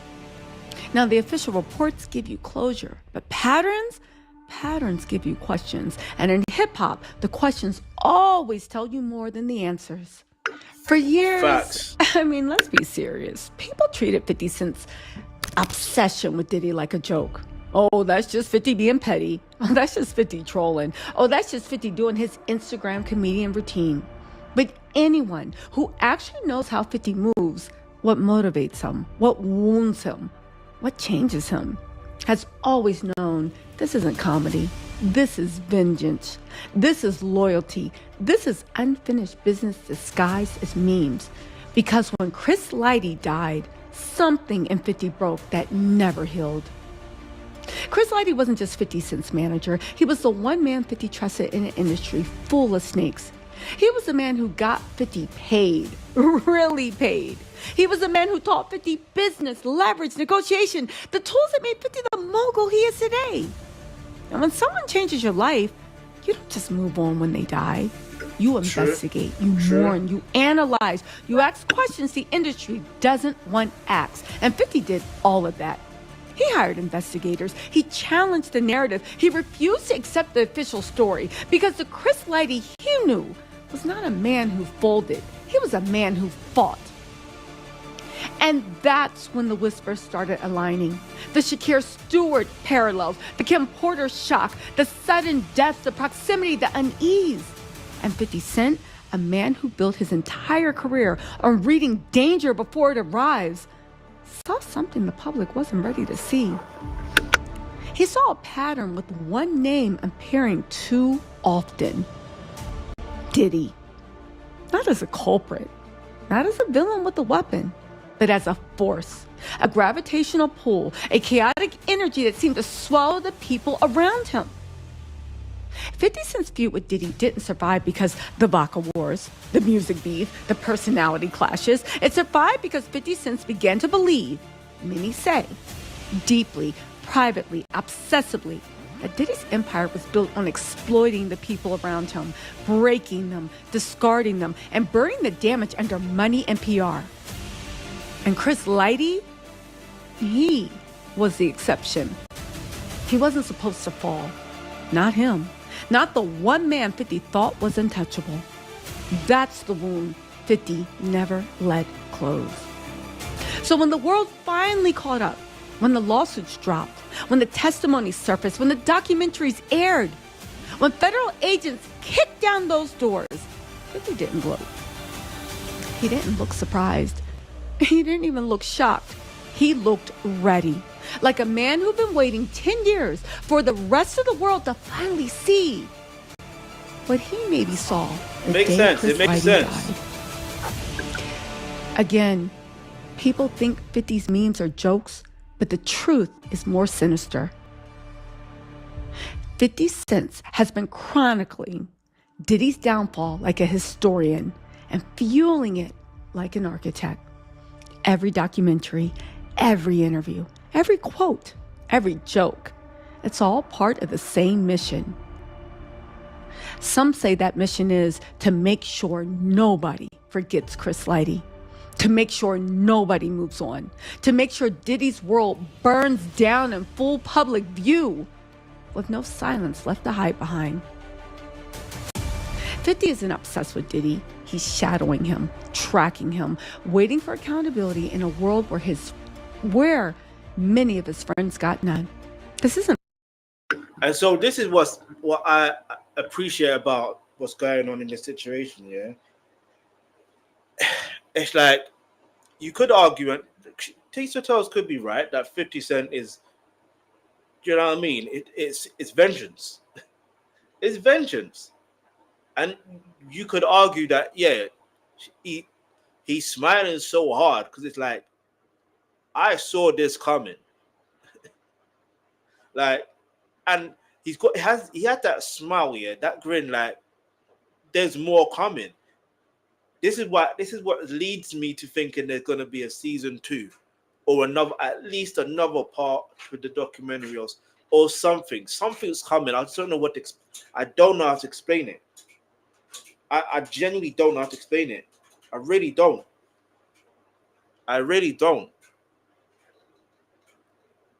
And it's like in the wrap up 2024 with Uncle M. I can't say his name like that on, but you know what I'm talking about. Like he literally did say that 50 Cent was working on a documentary for Diddy, but it was named Diddy Do It, but obviously they renamed it. So that's how I knew the documentary was coming. But it's like this, I could be wrong, but it's almost reminiscent of the feeling. It's reminiscent of. Let me know in the comments below. Do you ever get a feeling of something that's going to happen, but you don't? It actually happens like months or even years later, or whatever the case may be. But that feeling you had in that moment, you knew. You had that. It's like you knew for some reason. Like that's the feeling I have. But like it's the same thing. I'm going to use sport as an example. I support Chelsea Football Club. When Thiago Silva signed for Chelsea on a free, I had a feeling he was going to be the best signing. Like for some reason, I had that feeling he had a few poor games, like a few poor games at the start of his career at Chelsea. Then ultimately went on to do well. Get me? We helped him get the Champions League. You know what I'm saying? 2021. But anyway, that aside, the point I'm trying to make is it's that feeling. Now I'm saying that feeling, that's the same feeling I get where 50 Cent has something coming in regards to Diddy. Like there's something more coming. Some may argue and talk about Jay-Z this, and I think he only trolls Jay-Z because obviously there's obviously a hit. There's got to be a reason. We'll get to that another time. But as for Diddy, let's keep it moving. Let's go. Beef. This isn't trolling. This is a grief-wearing armor. Because to 50 cents, Diddy didn't just lose a manager. 50 Cent lost the man who protected him from everyone else in the industry, except the one person nobody could protect him from. For a decade, the doubts around Chris Lighty's death lived in the shadows. Whispers at industry dinners, side comments in studio sessions, quiet murmurs and back-channel conversations. The same was true for Shakira Stewart and Kim Porter. And so many others whose stories drifted through hip-hop like ghost notes. But then one woman stepped forward and the entire world snapped awake. Cassie. In 2003, Cassie filed a lawsuit against Sean Diddy Combs, alleging years of abuse, coercion, violence, and control. And within 24 hours, it settled. Fast, quiet, suspiciously fast. I remember that because months before he was in London. Ooh, shit. Anyway, the tone on Diddy changed. The whispers became a roar. Because Cassie didn't just accuse Diddy of being abusive. She described behaviors the industry had been tiptoeing around for decades and documenting. Manipulation, control, isolation, violence cloaked as glamour. The lawsuit cracked the dam. The documentaries, the Netflix documentary, Diddy, The Reckoning, baby, that broke it open. When the federal agents raided Diddy's home in 2024, helicopters, armored vehicles, tactical teams, the culture reached a boiling point. Everything people whispered about suddenly felt plausible. Everything people joked about suddenly felt documented. Everything 50 Cent had suggested for years began to look less like trolling and more like foreshadowing. The public started asking questions the industry had been too afraid to ask. What exactly happened behind closed doors? What did people see and ignore? What did insiders protect? And who paid the price for that protection? And then the Netflix documentary, Diddy, The Reckoning, the cultural earthquake, the point of no return. The documentary didn't just allege abuse. It traced decades of destruction, broken lives, silenced victims, and patterns that made people revisit every tragedy touching Diddy's orbit. Kim Porter's death, Shakira Stewart's death, Chris Lighty's death. Nothing. Suddenly, these weren't isolated incidents. They were puzzle pieces the public never had the courage or information to assemble. Now the pieces were on the table. And 50 Cent, he didn't flinch. He didn't blink. He didn't act surprised. He reacted like a man watching an old prophecy come true. Because while the world was finally learning who Diddy might have been all along, 50 had been living with that suspicion. Many say since the day Chris Lighty passed away. And with every lawsuit, every raid, every headline, every documentary, 50 looked, well, he looked less like a hater and more like a historian who saw the first domino fall a long, long time ago. This wasn't about Cassie, though her courage changed everything. This wasn't about the raids, though they made denial impossible. This wasn't about the documentary, though it shattered what was left of Diddy's reputation. And that's the thing people need to understand. Yeah, it's like people need to understand. Yeah, it's deeper than just Cassie, and the fact that some may argue, say, "Oh, Cassie not a victim." No, she is a victim, all right? Like she is a victim. Like if you don't believe she was a victim, that's on you. Just know that you have to be careful with the words you say, because the words you say, you could attract that. Do you understand what I'm trying to say here? And I'm talking about the way you may feel about, you know what I mean? But because sometimes you have to learn the hard way. You know what I'm saying? And when you learn the hard way, you're like, okay. You know what I'm saying? That's all I can say on that. But I will say this. Cassie was brave. Yeah, she was very, very brave, because that civil lawsuit opened Pandora's box. That civil lawsuit led to a situation where Little Rod was also comfortable to speak. And although some people want to argue, not argue, they want to laugh about his situation. Why would you stay? That again, timeline. Like, did that happen with him waking up sore? Did that happen after the incident that happened in the bathroom with Sean Combs and Justin Combs? And did that happen? I don't know. You ask me. Like, it's mad when you deep a lot of questions. Yeah. Like, so when you ask, it's when you deep a lot of things. But anyway, let's keep it moving. Hit the subscribe button, turn on your post notifications. Like I said, go to the comments in the pinned comments, and you will see a link to the book. Give me a second. The book is called Set Boundaries, Find Peace, A Guide to Reclaiming Yourself by Nedra Glover Tawwab. All right. So I recommend you go buy that book. All right. So let's keep it moving. Let's go. This was about the pattern. A pattern that started long before the internet realized it. A pattern people whispered about in the industry. And a pattern that always seemed to brush up against loss. And a pattern that, some people say for 50 cents, began in one place: the morning Chris Lighty died. So, what are we left with? Well, when you stack the names, when you trace the timeline, when you follow the pattern, a strange thing happens. The story stops being about gossip or rumors or conspiracies. It becomes about grief, unanswered questions, and the silence that follows powerful men. Chris Lighty, Shakir Stewart, Kim Porter, 3 names that should have lived longer than their headlines. 3 people the industry still speaks about in low voices. 3 losses that reshape the geographic of Black music. And at the center of all these 3 stories, in proximity, in rumor, and speculation, and presence, is Sean Diddy Combs.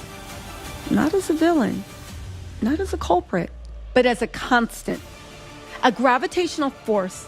The man who walked away from every storm while the people around him seemed to drown. And there is one person who never forgot that. One person who connected the dots long before the public ever saw the pieces. One person who lost more than money, deals, or opportunities the day Chris Lighty died. 50 Cent. Now, people love to paint him as an internet troll of hip-hop. The man who can't stop laughing, who can't stop antagonizing, who can't stop poking the bear.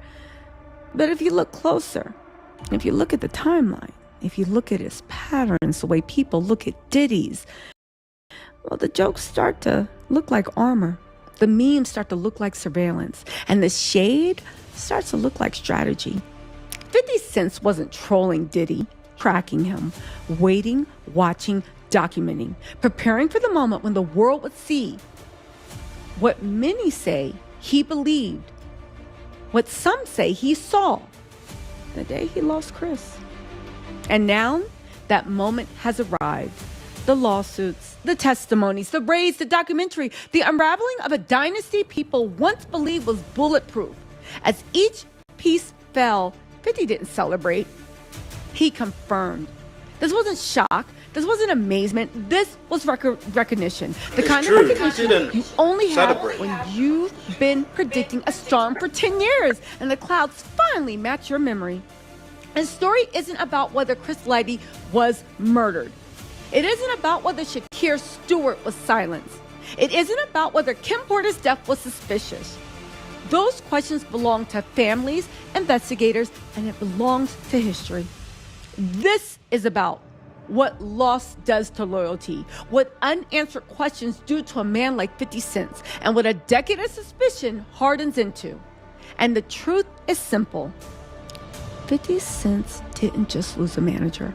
He lost one of the only people who helped him survive in an industry that eats his own, that eats its own. So when people ask, why won't Diddy let 50 go? Why is he so obsessed? Why is he always posting? They're asking the wrong question. The truth isn't obsession. The truth is vengeance. People keep asking why 50 Cent seems obsessed with Diddy. What if that question is wrong? What if 50 isn't obsessed? What if 50 is avenging someone? Because like we've always said, sins always return home. And sometimes they bring friends. That was very deep. I won't even lie to you. That was extremely deep. I do feel like there's like I said, I still feel like there's 2%. Like it's 2%. 2%. Anyway, someone put, it's so weird how so many of the people in Diddy's orbit either die of pneumonia or they take their own life. Now you're talking, Tisa. Thank you for speaking on Chris's life. 50's fierce at playing the long game. See, even Heavy D was around Diddy when he passed. I was surprised they didn't mention that in the documentary. Yeah, see? I feel like this is only 2% of what they should have in the next documentary or whatever is coming next,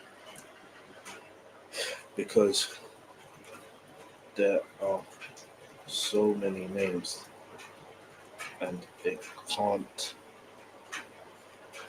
just be a coincidence. It just can't be a coincidence. You know what I mean? It can't be. It can't be. But anyway, let me know what your thoughts are in the comments below. Hit the like button, turn on your post notification if you haven't already. We're going to get on to the next thing what we're going to react to. There's a lot more. Because like I said, this is just 2%. Yeah? The next thing we're going to react to, let me get my notes, all right? Bear with me. I've got my notes here. Okay, so we've done that. Oh, okay. All right, so the next thing is this one. Like I said, if this is 20, if that's 2%, then this, let's see if this is more of what needs to be or what could be in season 2. 50 Cent couldn't. I don't watch the noise in my background though. Get me? Certain things need to be done.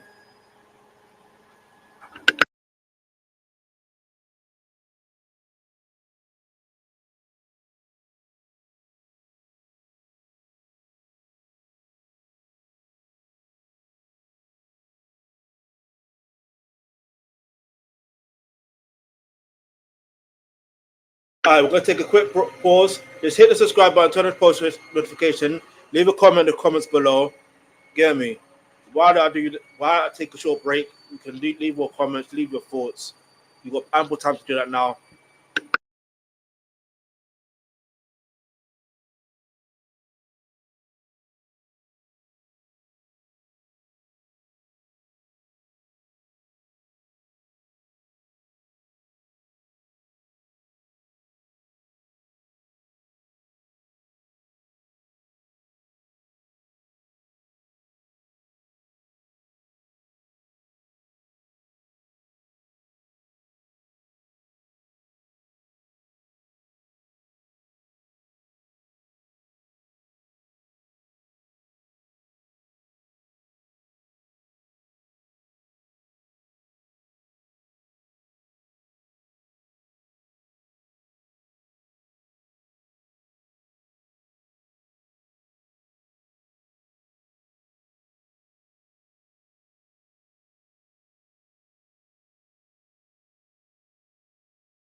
All right, people, we're back. Make sure you have used this time wisely. Yeah, hit the subscribe button, turn on your post notification. Let's keep it moving. Let's go. So 22 minutes of the deleted scenes 50 Cent couldn't show in the Diddy doc. Netflix banned them. Could you say Netflix banned them? For real, for real? Come on, man. But let's keep it moving. Let's go. Something that was promised around a year ago has actually turned up. It's 50 Cent's Diddy documentary. It's 4 parts, 4 hours long, and it's a walkthrough through Diddy's life. So check this out, yo. Justin, you ever seen the movie 48 Hours? Right now, he's having 48 hours with Diddy, him and his boy. They're having the times of their lives, you know, where we hanging out and what we doing. We can't really disclose. The person that either you have been was on a path of self-destruction. Oh, for sure. Yeah, I would have, for sure, 100%. Yeah, it would have been no bueno. It was bad. I don't know if I'd be alive for sure. It was dark. 50 Cent just dropped the most explosive documentary of 2025. Diddy, The Making of a Bad Boy, hit Netflix in early December and instantly lit up the internet. The footage was intense. The claims were... Wait, what? Hang on. I swear the information is completely incorrect. Let's rewind that. Then was on a path of self-destruction. Oh, for sure. Yeah, I would have, for sure, 100%. Yeah, it would have been no bueno. It was bad. I don't know if I'd be alive for sure. It was dark.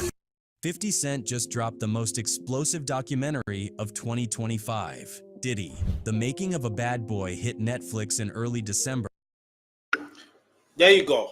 I'll be honest with you. I don't think I could watch this. Do you know why? Because we need to deal with facts. Obviously, yeah, the other one was technically hearsay per se, but from when you're getting the name of the documentary wrong, that alone is a telltale sign that you don't know what you're talking about, big man. You know what I'm saying? You do not know what you're talking about. It's clearly, and you even showed the image of, like, there was a previous image of what the documentary was originally going to be called, which was Diddy Do It. But then you want to show Diddy, The Making of the Bad Boy, but it literally says Peacock, not Netflix. Netflix and Peacock are 2 different networks. Like, listen here, bro. Hey, listen.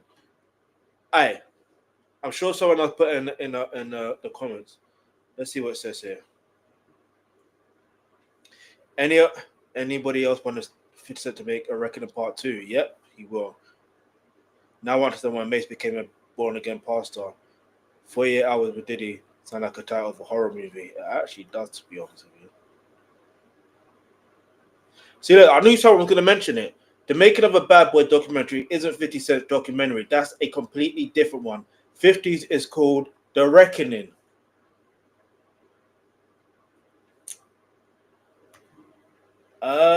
Do you know what?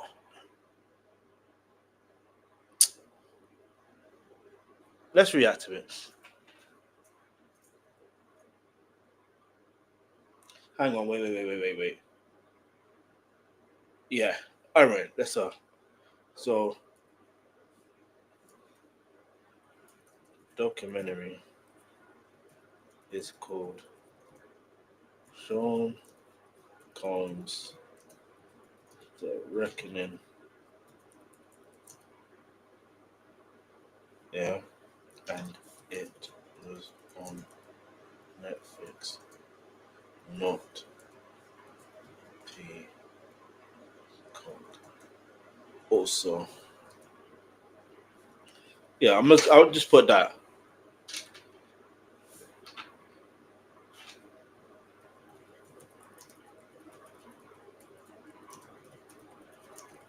Presented correctly, not just for clicks and views. Do you know what I mean? I call it for what it is because that's what that seems like. All right, but it has inspired me just now. I won't lie to you. Cool. And they want to call it Hood Wars. Are you really from the hood? Are you really from the hood? You're getting it wrong like this. and instantly lit up the internet. The footage was intense, the claims were serious, and with Diddy sitting in a Brooklyn jail cell awaiting trial, the timing looked unreal. 50 Cent has been working on this documentary for almost 2 years. The footage he has is insane. The people he got speaking about Diddy is ridiculous. But the wild part? Netflix didn't show everything. Some stories were too messy, some witnesses were too risky, and some allegations surfaced the moment the documentary went live. Did they talk about the man who nutted on his nipples? I didn't hear the nut on the nipples. 50 was not about to put that did not nasty talk about the shit nut in on there. nipples, but they do have jurors in there that He should have put that after the sanitizer part.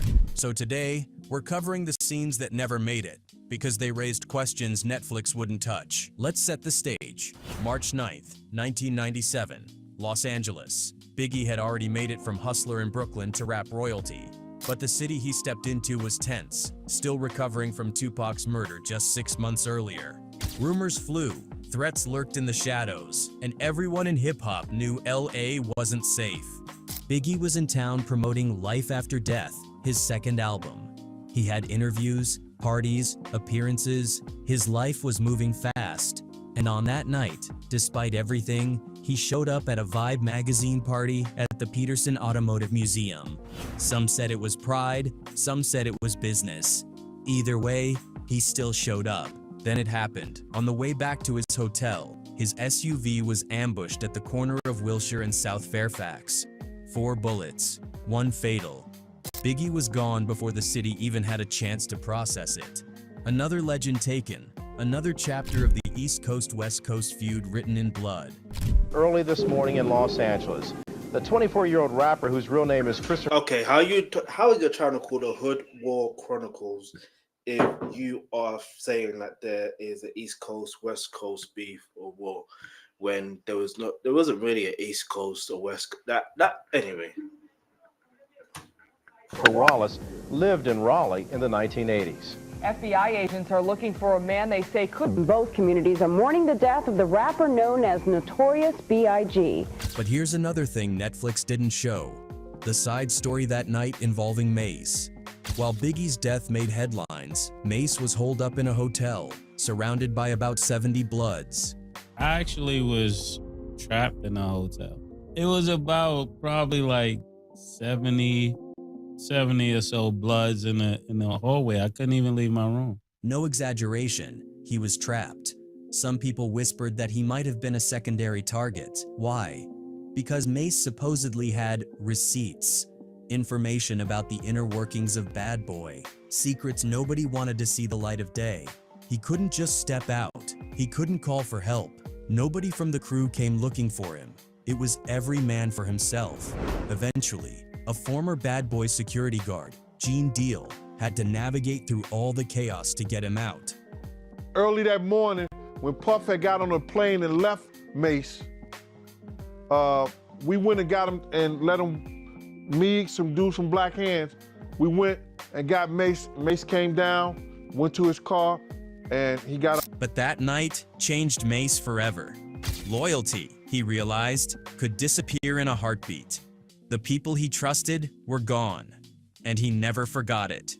And here's the kicker. Years later, Mace spoke up about that night in LA, the things he saw, the chaos behind the scenes, the secrets, the receipts, the tension that could have ripped the crew apart. He hinted at truths that Netflix didn't touch, stories about power, fear, and loyalty in the Bad Boy empire, things that could have completely flipped what people saw on screen.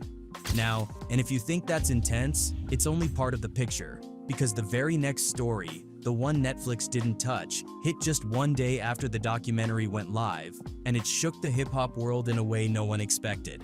On December 8th, 2024, a lawsuit surfaced that could have completely rewritten. Here's the thing, yeah. All right, look.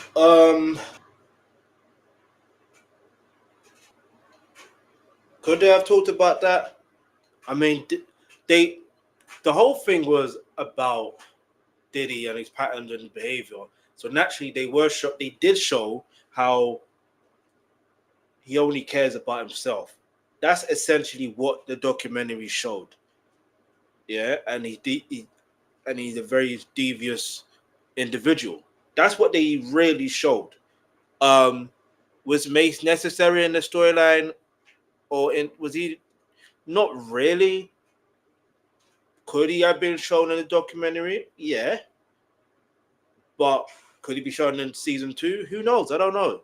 Because he's been going out, he's been letting people know about Diddy for a long while as well. And obviously 50 did try to sign Mace to G-Unit at one point, and obviously Diddy wasn't having it. So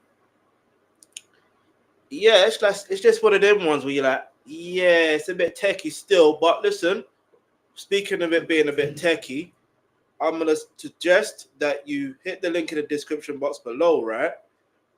Or the pinned comments, should I say? Go purchase your book of Set Boundaries, Find Peace, and A Guide of Reclaiming Yourself by Nedra Glover Tawwab. Because that's essentially what not Sean, that's not what he did, but it's what Mace did. He set boundaries. And look at him now. You know what I mean? Man's got a show with one of his childhood friends.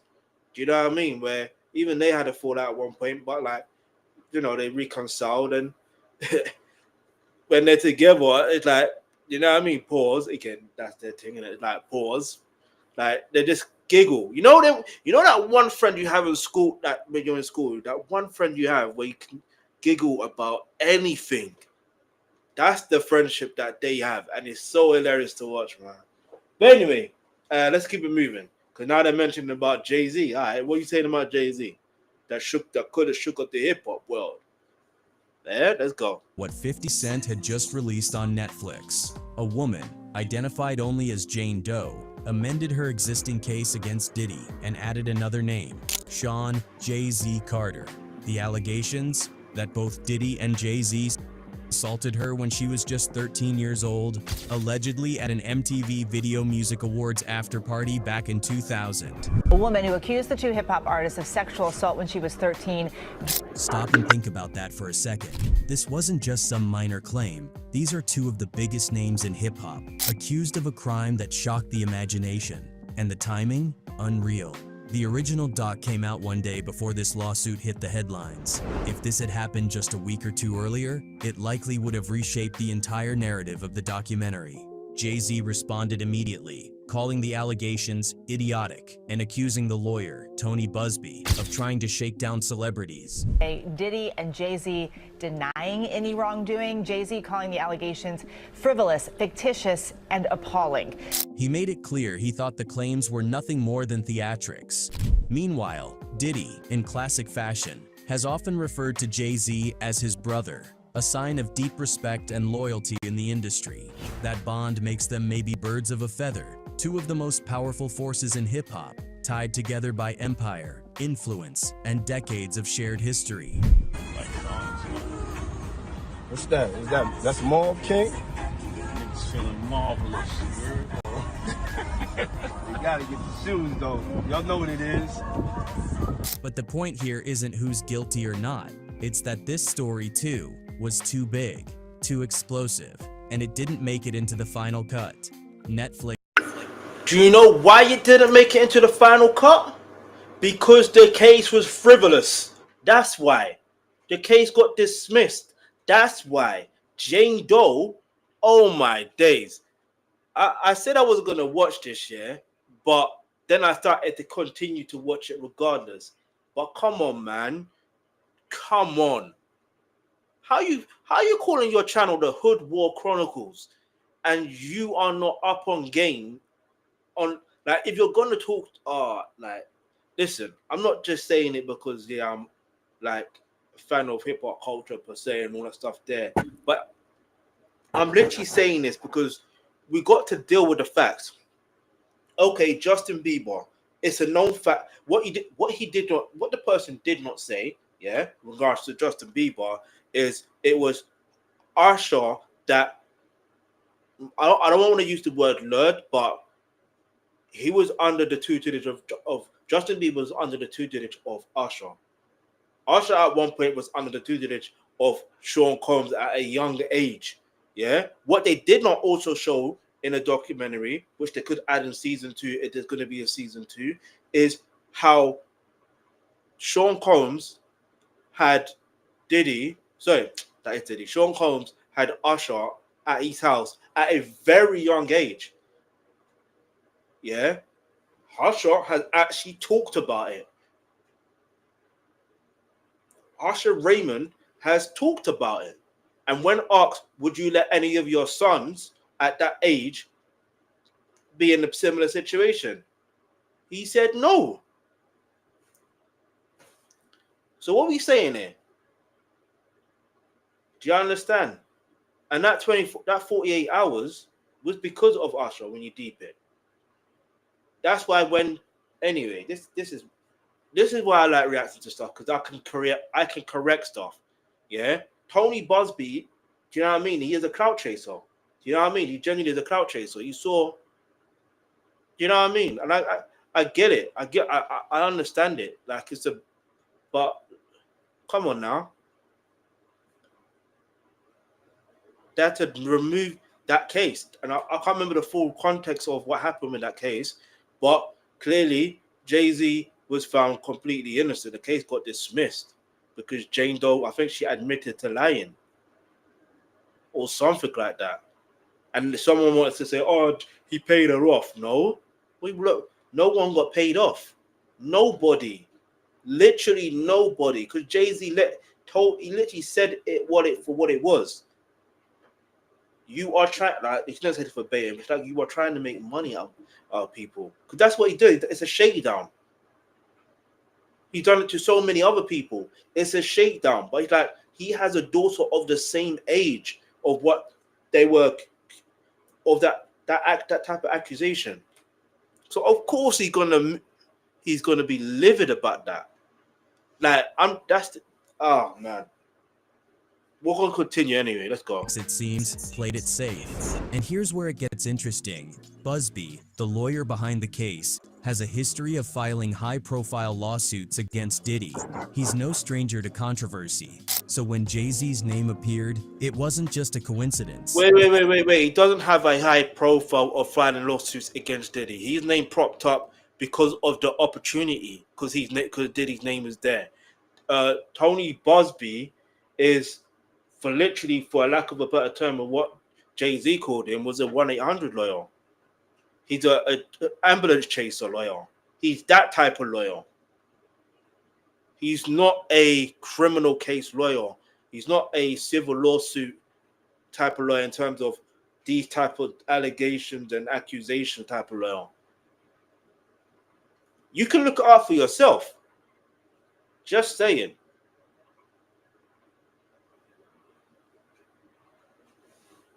It was a calculated escalation, one that the documentary didn't account for.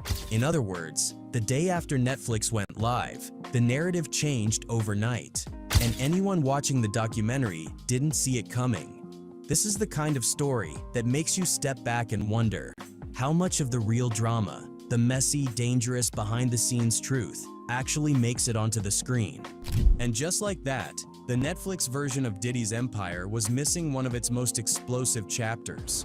The story of Jay-Z, Diddy, and Jane Doe changed the narrative overnight, but viewers didn't see it coming. That's the thing about the documentary. Okay.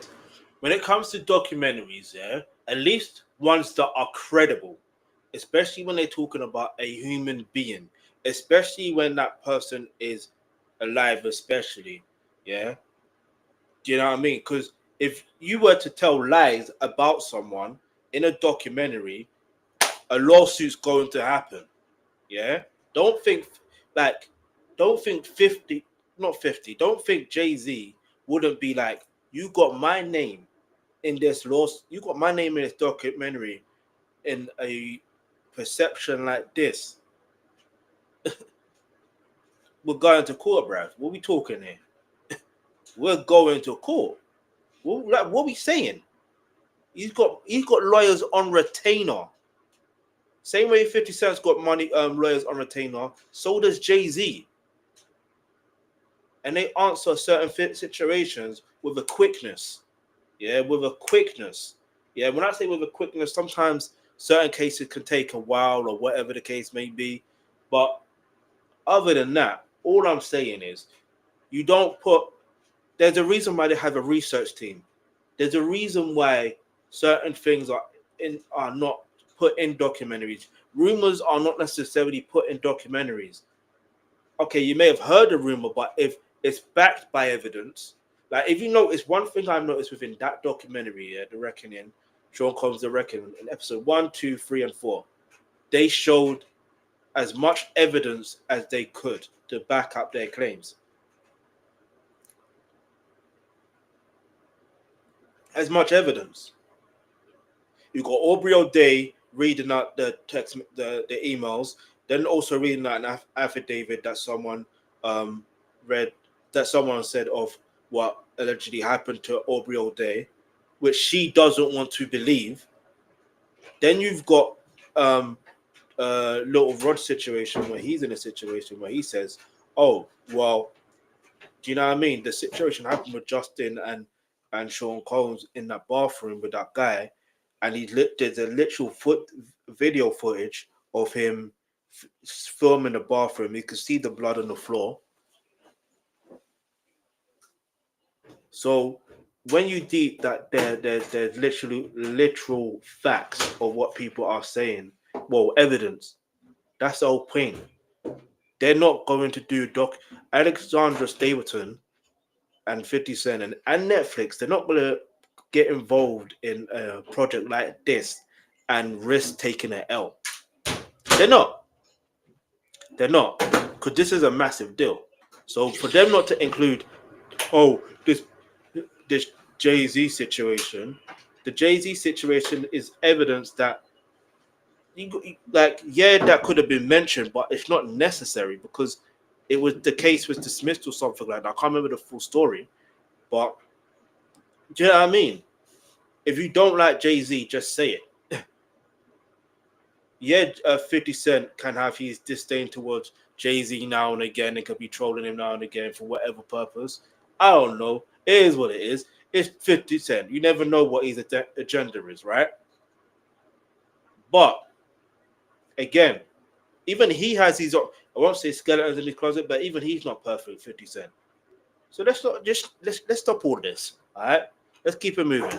Some stories were just too dangerous, too messy, or too sensitive to air. And one of the biggest missing files? Kim Porter. Her story didn't make it into the doc either, but it's a thread that runs straight through the bad boy universe. Kim Porter wasn't just Diddy's ex. She was the mother of his children, an important figure in his life for decades, and someone who saw everything behind the empire's polished exterior. And the events leading up to her death make it clear why Netflix left her story out. Kim died unexpectedly on November 15, 2018, officially from pneumonia, but her final days were anything but ordinary. Weeks before she passed, she attended a Hollywood premiere with Diddy, the Netflix premiere of the holiday calendar, starring her son Quincy Brown. Reports say Kim wasn't feeling well. She had flu symptoms, a fever over 102, but she went out anyway. Diddy, ever concerned with appearances, allegedly pushed for her presence. Cameras, lights, the perfect family tableau. Quincy in the center, her twin daughters on either side, Diddy at the forefront, and Kim with a forced smile. She may have gone along with it, but it was clear her health was compromised. There's more. Kim had reportedly been considering writing a book, a tell-all about life in the music world and the people close to her. Some friends claimed it would have been about raising well-mannered kids in Hollywood, but fans speculated she had witnessed things Diddy might not have wanted exposed. Her relationship with Diddy was complicated. They met in 1994, had their first child in 1998, split when Diddy dated Jennifer Lopez, reconciled, had twins in 2003, and broke up again in 2007 after the revelation of a secret child with an associate. Despite everything, they co-parented. Let's say it plainly. With her friend, her best friend, Sarah Chapman. Let's get that clear, okay? Who also, Sarah Chapman, allegedly, not even allegedly, there, she had a situation with Tupac. you could say dated if you want to use the term dated, but you could say situation with Tupac. And Tupac literally said he gets around. All right. But anyway, let's go. And Kim remained an important figure in the family. There were darker episodes too. During one separation, Kim was involved with Shakir Stewart, a Def Jam executive. Reports say Diddy reacted violently, leaving her with a broken nose. Months later, Stewart died from a self-inflicted gunshot wound, though rumors suggested possible foul play. These details added layers to a story that Netflix didn't touch. In her last days, Kim's concern for her children was evident. She sent them to Diddy's house while she recovered from the flu. 3 days before she died, she told him to take care of them.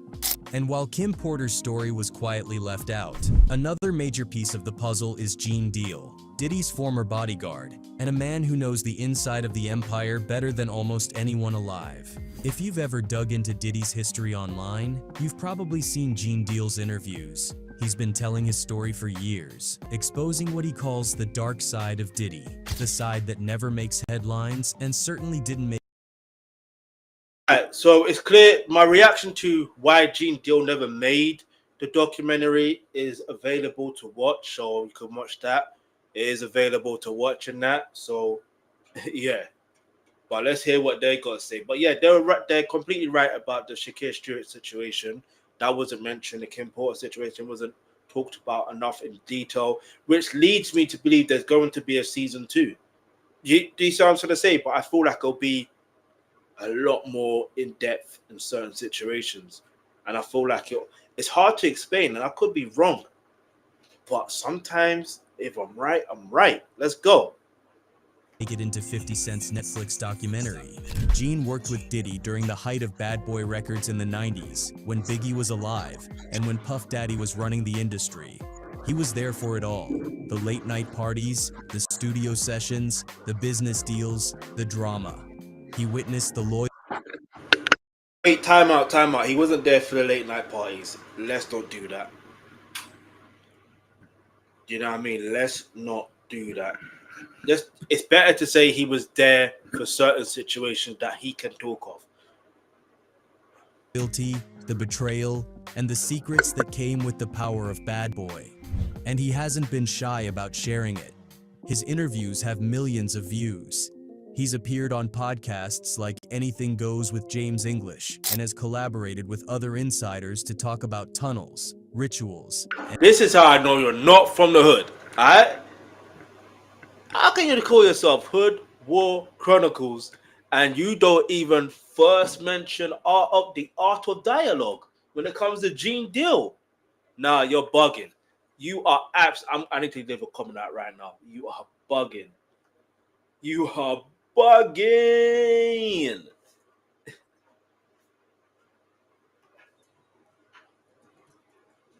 How you Hood War Chronicles and you don't even mention Gene Deal being on the art of dialogue, yet mention someone else's platform that is more of a one-off with regularly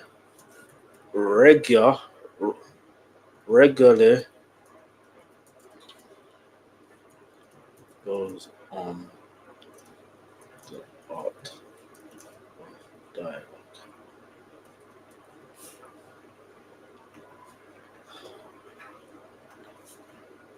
Let me see what the most recent comments. I'm actually curious. This video is grasping at straws. I thought I was going to learn something new. Instead,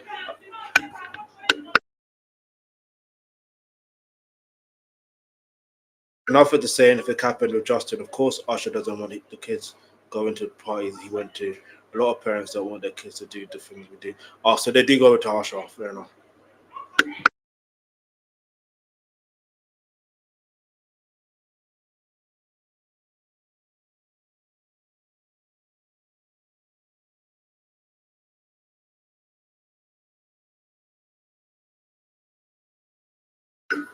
and alleged occult practices behind the scenes of the music world.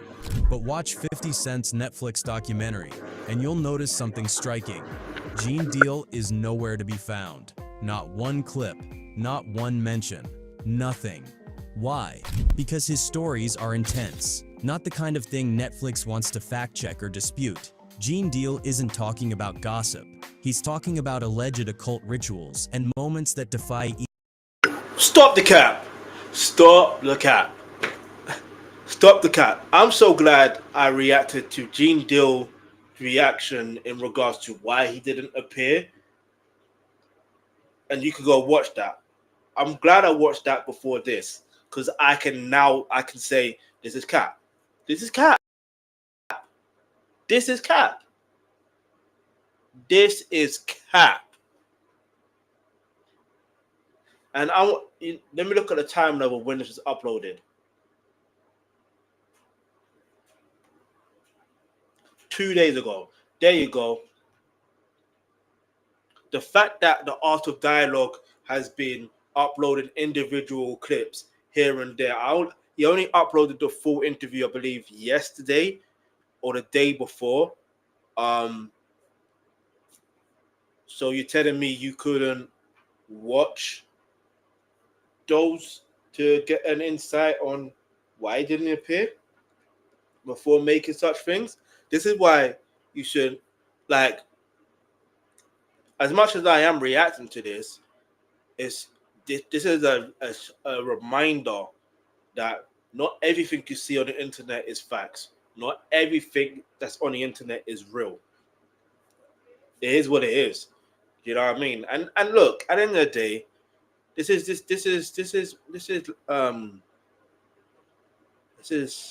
you just gotta take things with a pinch of salt in it. You know what I mean? But let's continue reacting. Let's go. Easy explanation. His most famous story involves Central Park in 1999, right before Diddy's nightclub shooting trial. According to Gene, Diddy was terrified he might be convicted, so he took Gene to Central Park to meet a man who performed rituals. What happened next sounds straight out of a movie. Diddy dropped to his knees. The man waved smoke and burned something, maybe sage around him, and then he brought out a caged white bird. Gene says the man instructed Diddy to participate in a sacrifice ritual to avoid conviction. Afterward, they went straight to the courthouse for the verdict. Believe it or not, Gene Deal swears it happened. He's told this story countless times, with the same details each time. The exact location in Central Park, what Diddy was wearing, even the time of day. He doesn't sound like someone making up drama for clicks. He sounds like a man who saw something he still can't fully explain. But Netflix? They skipped it. Because how do you verify an alleged animal sacrifice in Central Park 25 years ago? You can't.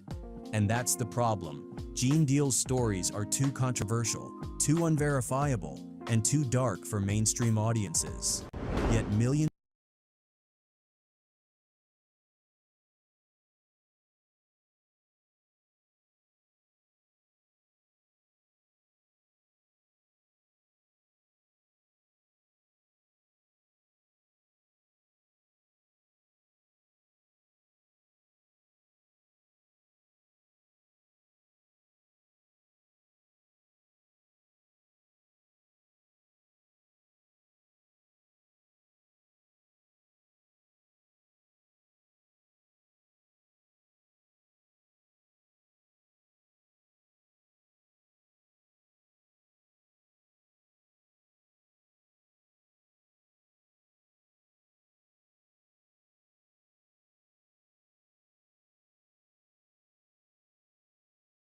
of YouTube viewers have already heard him, soaking in these behind-the-scenes revelations that reveal a side of Diddy no documentary dared touch.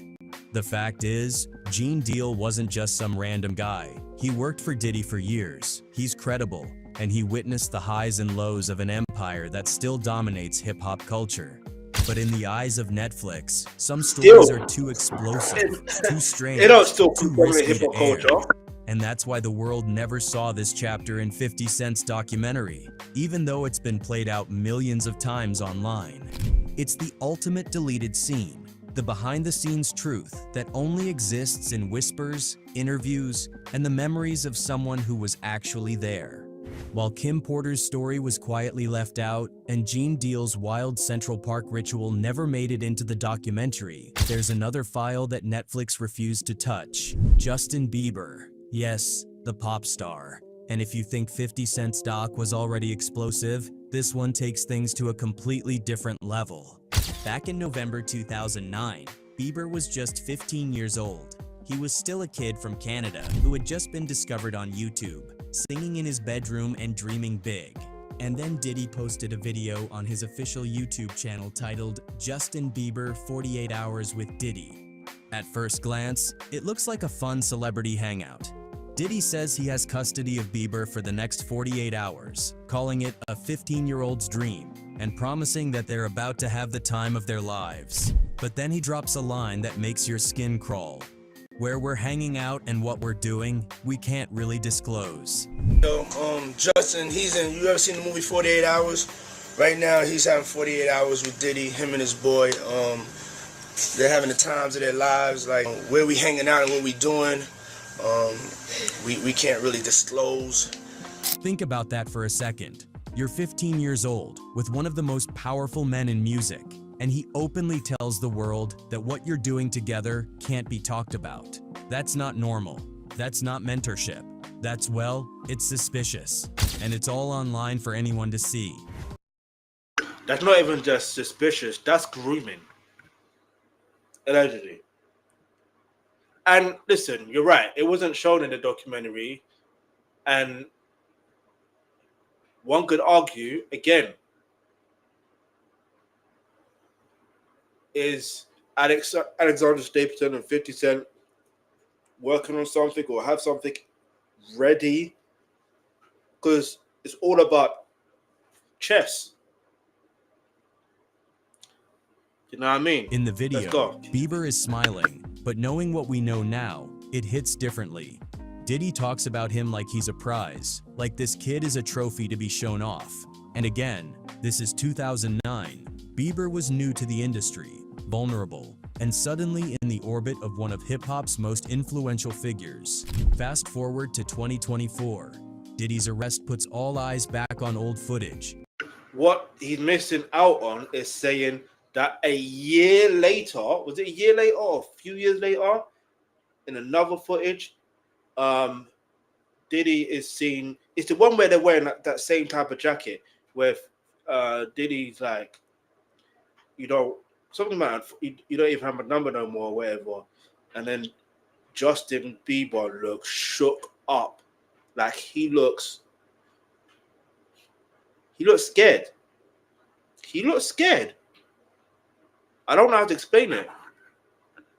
I really don't know how to explain it. I really don't know how to explain it. He looked very, very, very scared. And then he gave, like he was trying to tell Diddy no, but it's like he ended up giving a number, but clearly he gave a wrong number on accident. No, not accident, on purpose, if that makes sense. Like, it's mad when you think. Anyway. And this video resurfaces. Fans watch it again, and the reaction is intense. Comment sections blow up. People are calling it creepy, predatory, and disturbing. Some even describe it as more like a horror film than a celebrity hangout. Then, in May 2025, Justin Bieber finally broke his silence. His representative clarified, although Justin is not among Sean Combs' victims, there are individuals who were genuinely harmed by him. Person that you of then was on a path of self-destruction. Oh, for sure. Yeah, I would have, for sure, 100%. Yeah, it would have been no bueno. It was bad. I don't know if I'd be alive, for sure.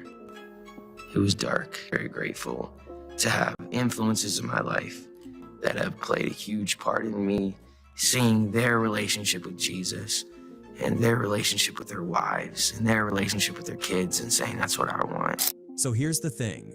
Bieber is saying he personally wasn't a victim, but he's also confirming that harm happened to others. And that carefully worded statement raises more questions than it answers. What really happened during those 48 hours? Why couldn't Diddy disclose what they were doing? And if Bieber was safe, why did the video feel so uncomfortable enough to warrant a statement years later?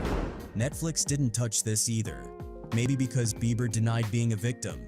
Maybe because speculation could open legal doors. But the reality is, this footage is some of the most watched Diddy content online today, and it's nowhere in 50 Cent's documentary. Now let's talk about Usher. Because what happened to him with Diddy is one of the most disturbing stories Netflix barely even mentioned. You see, this is what you should mention beforehand. If you get the timeline right, it's easier to look, oh, there's a pattern. Why wasn't this mentioned? Why wasn't that mentioned? Why wasn't that mentioned? Do you get what I'm trying to say? Let's go. In the early 1990s, Usher was just 13 years old. His family sent him to live with Diddy for an entire year. It was called Puffy Flavor Camp. The idea was simple. Diddy would mentor him, show him the ropes, and help him become a star. Wrong. His parents didn't send him there. It was L.A. Reid that, if I remember correctly in the interview, it was L.A. Reid that insinuated, and obviously, yes, his parents did have the authorization to say, you know what I'm saying? But anyway.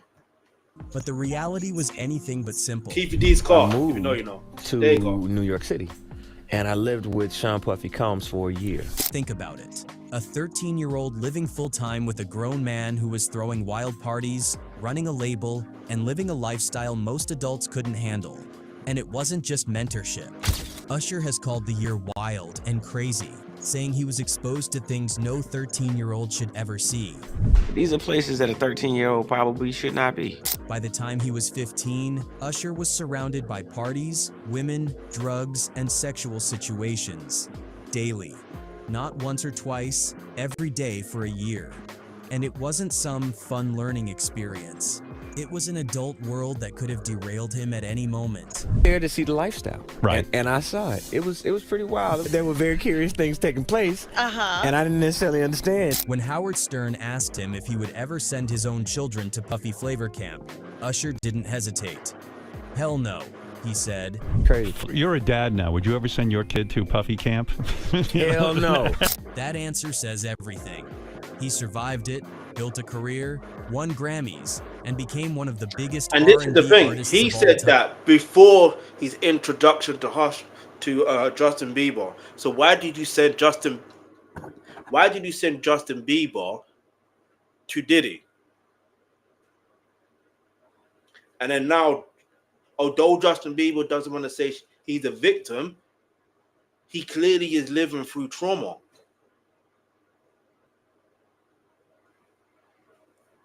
And you can see the difference between how he was at 15 and then a couple years later, or even a year later, how different things are. Like, you can see it in his face. You can see it in his, or like, I don't know how to explain it. You know, when it's like his innocence was taken. That sounds mad to say, but do you know what I'm saying?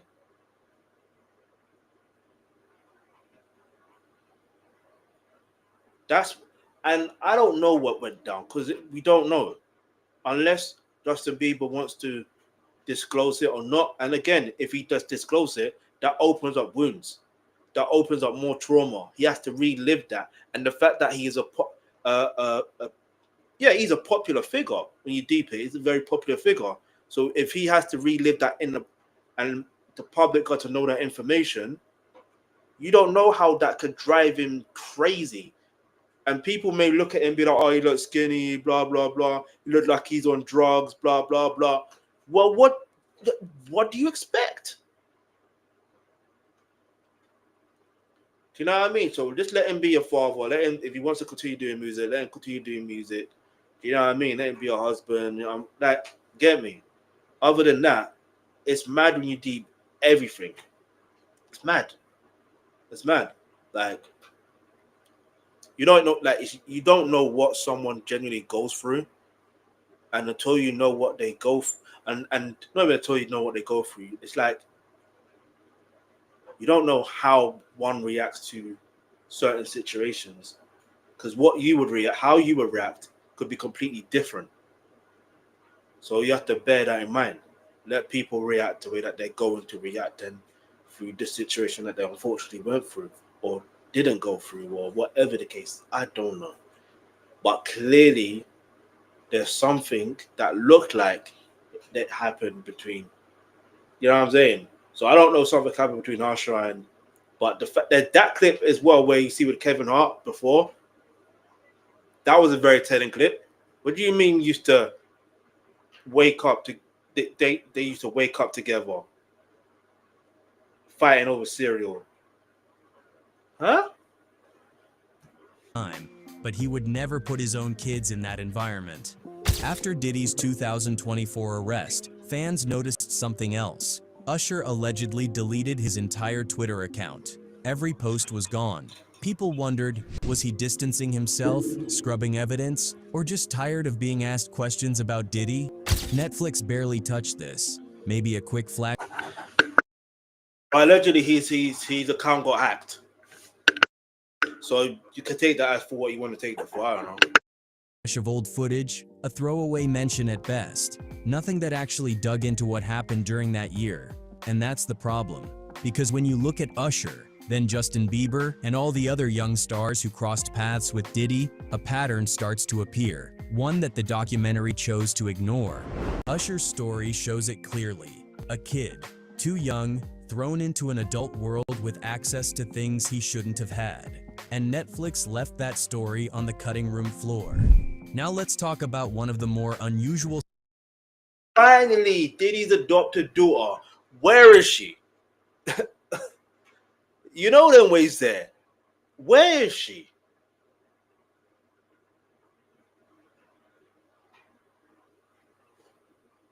Now you could argue in regards to why Netflix left it out or why 50 left it out. Again, strategy, isn't it? You don't put all your eggs into one basket. You gotta let. You see the way that Diddy's panicking, shopping for his book to be sold to a publisher, so they can publish his book, so he could tell his side of the story when he had an opportunity to tell his side of the story on trial, but didn't. Anyway, let's go. Stories connected to Diddy, the situation involving a young girl named Ava Baroni. In 2020, a video appeared online showing Diddy with Ava. In the clip, she calls him Papa Combs. He kisses her on the cheek, and he tells the camera that he adopted her. He also mentioned that he received permission from her mother and compared himself to several celebrities known for adopting children. Yes, it was breaking news. Diddy adopted a white child. I want you to tell them the story about how I adopted you. When the video came out, many viewers assumed it was a genuine adoption announcement. It spread widely, and people reacted as though Diddy had officially taken Ava into his family. But soon after, questions began to surface. Where was the paperwork? Why were there no public records? Why did Ava not appear in later family photos or events? Then, in September 2024, TMZ reported that Diddy had not legally adopted Ava Baroni. According to that report, the video was described by people close to the family as a skit. Ava was said to be a close friend of Diddy's twin daughters, and the moment was presented as something playful rather than official. As for Ava's current situation, okay, if that's the PR they want to put out, then cool. But then now you have to ask this question: if Ava is a friend of the twins, yeah, where's she now? Don't get me wrong. Yes, friends can fall out. Parents could move areas, countries. Do you know what I mean? So they may lose contact. So you never know.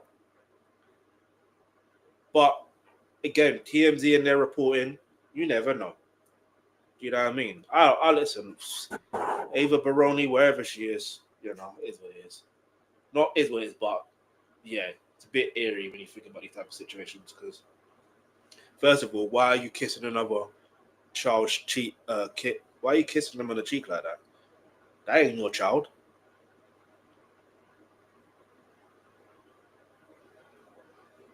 Like, if it's your niece, I don't want to say if it's your niece, because even that sounds a bit mad. But like, maybe it's because obviously you see things, you see patterns of behavior in certain individuals. You're like, if you do that, that looks mad. If you do that, that looks mad. If you do that, that looks madder. You get it? But anyway. Not much is publicly known. She hasn't appeared in recent footage, and there haven't been any public statements from her or her family. Most likely, she is living privately and staying out of the spotlight. Still, the original video continues to raise questions because of how it was presented. Viewers wondered why Diddy framed it as an adoption if no adoption took place, why the moment was shared publicly, and what the intention behind the video actually was. Those questions remain unanswered.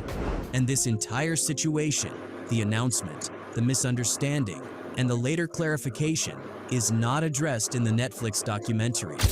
Perhaps because no legal adoption occurred, it didn't fit the scope of the film, or maybe it was considered too unclear or easily misinterpreted to include. In the end, all these stories, some confirmed, some disputed, and many still unanswered, show just how much remains outside the edges of the documentary, and how complex the full picture truly is. Hey, yo, there's a lot. Next time, I'm just going to go to the verified sources that I normally go to when it comes to information, yeah? Because that was ridiculous. At least most of it. That was ridiculous. Let's see what else people are saying.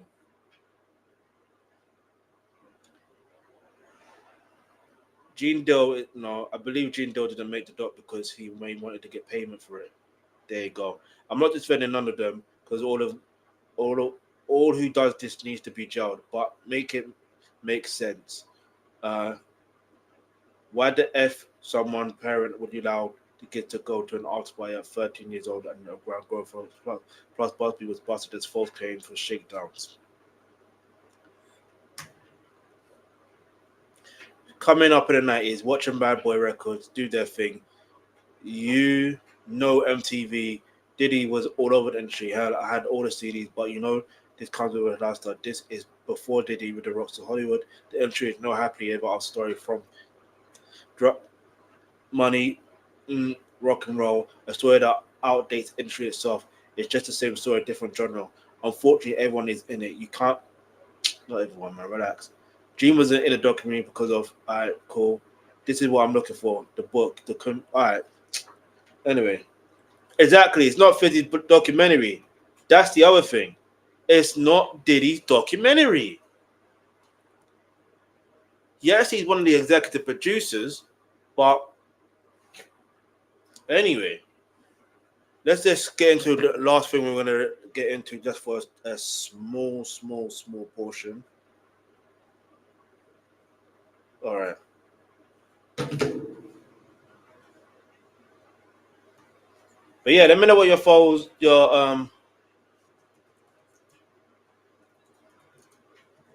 me know what your thoughts are. Leave it in the comments below. Get me. Yeah, man. Let's go. Exposing Clive Davis, the mastermind behind for the Clive Davis in 1994. But he got a boss too, and his boss name is Clive Davis. Clive run him. Diddy don't run himself. Okay, yeah. As soon as I see Jago White, no disrespect, that's when I leave it. That's when I leave it.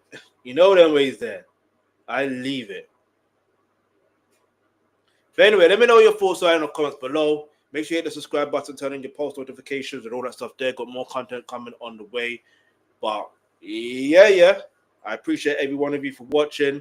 You know what I'm saying? Let me just fix this. You know what I'm saying? Hear me. Let's do what I want to do for now. How do I do this again? There you go. Thank you for watching.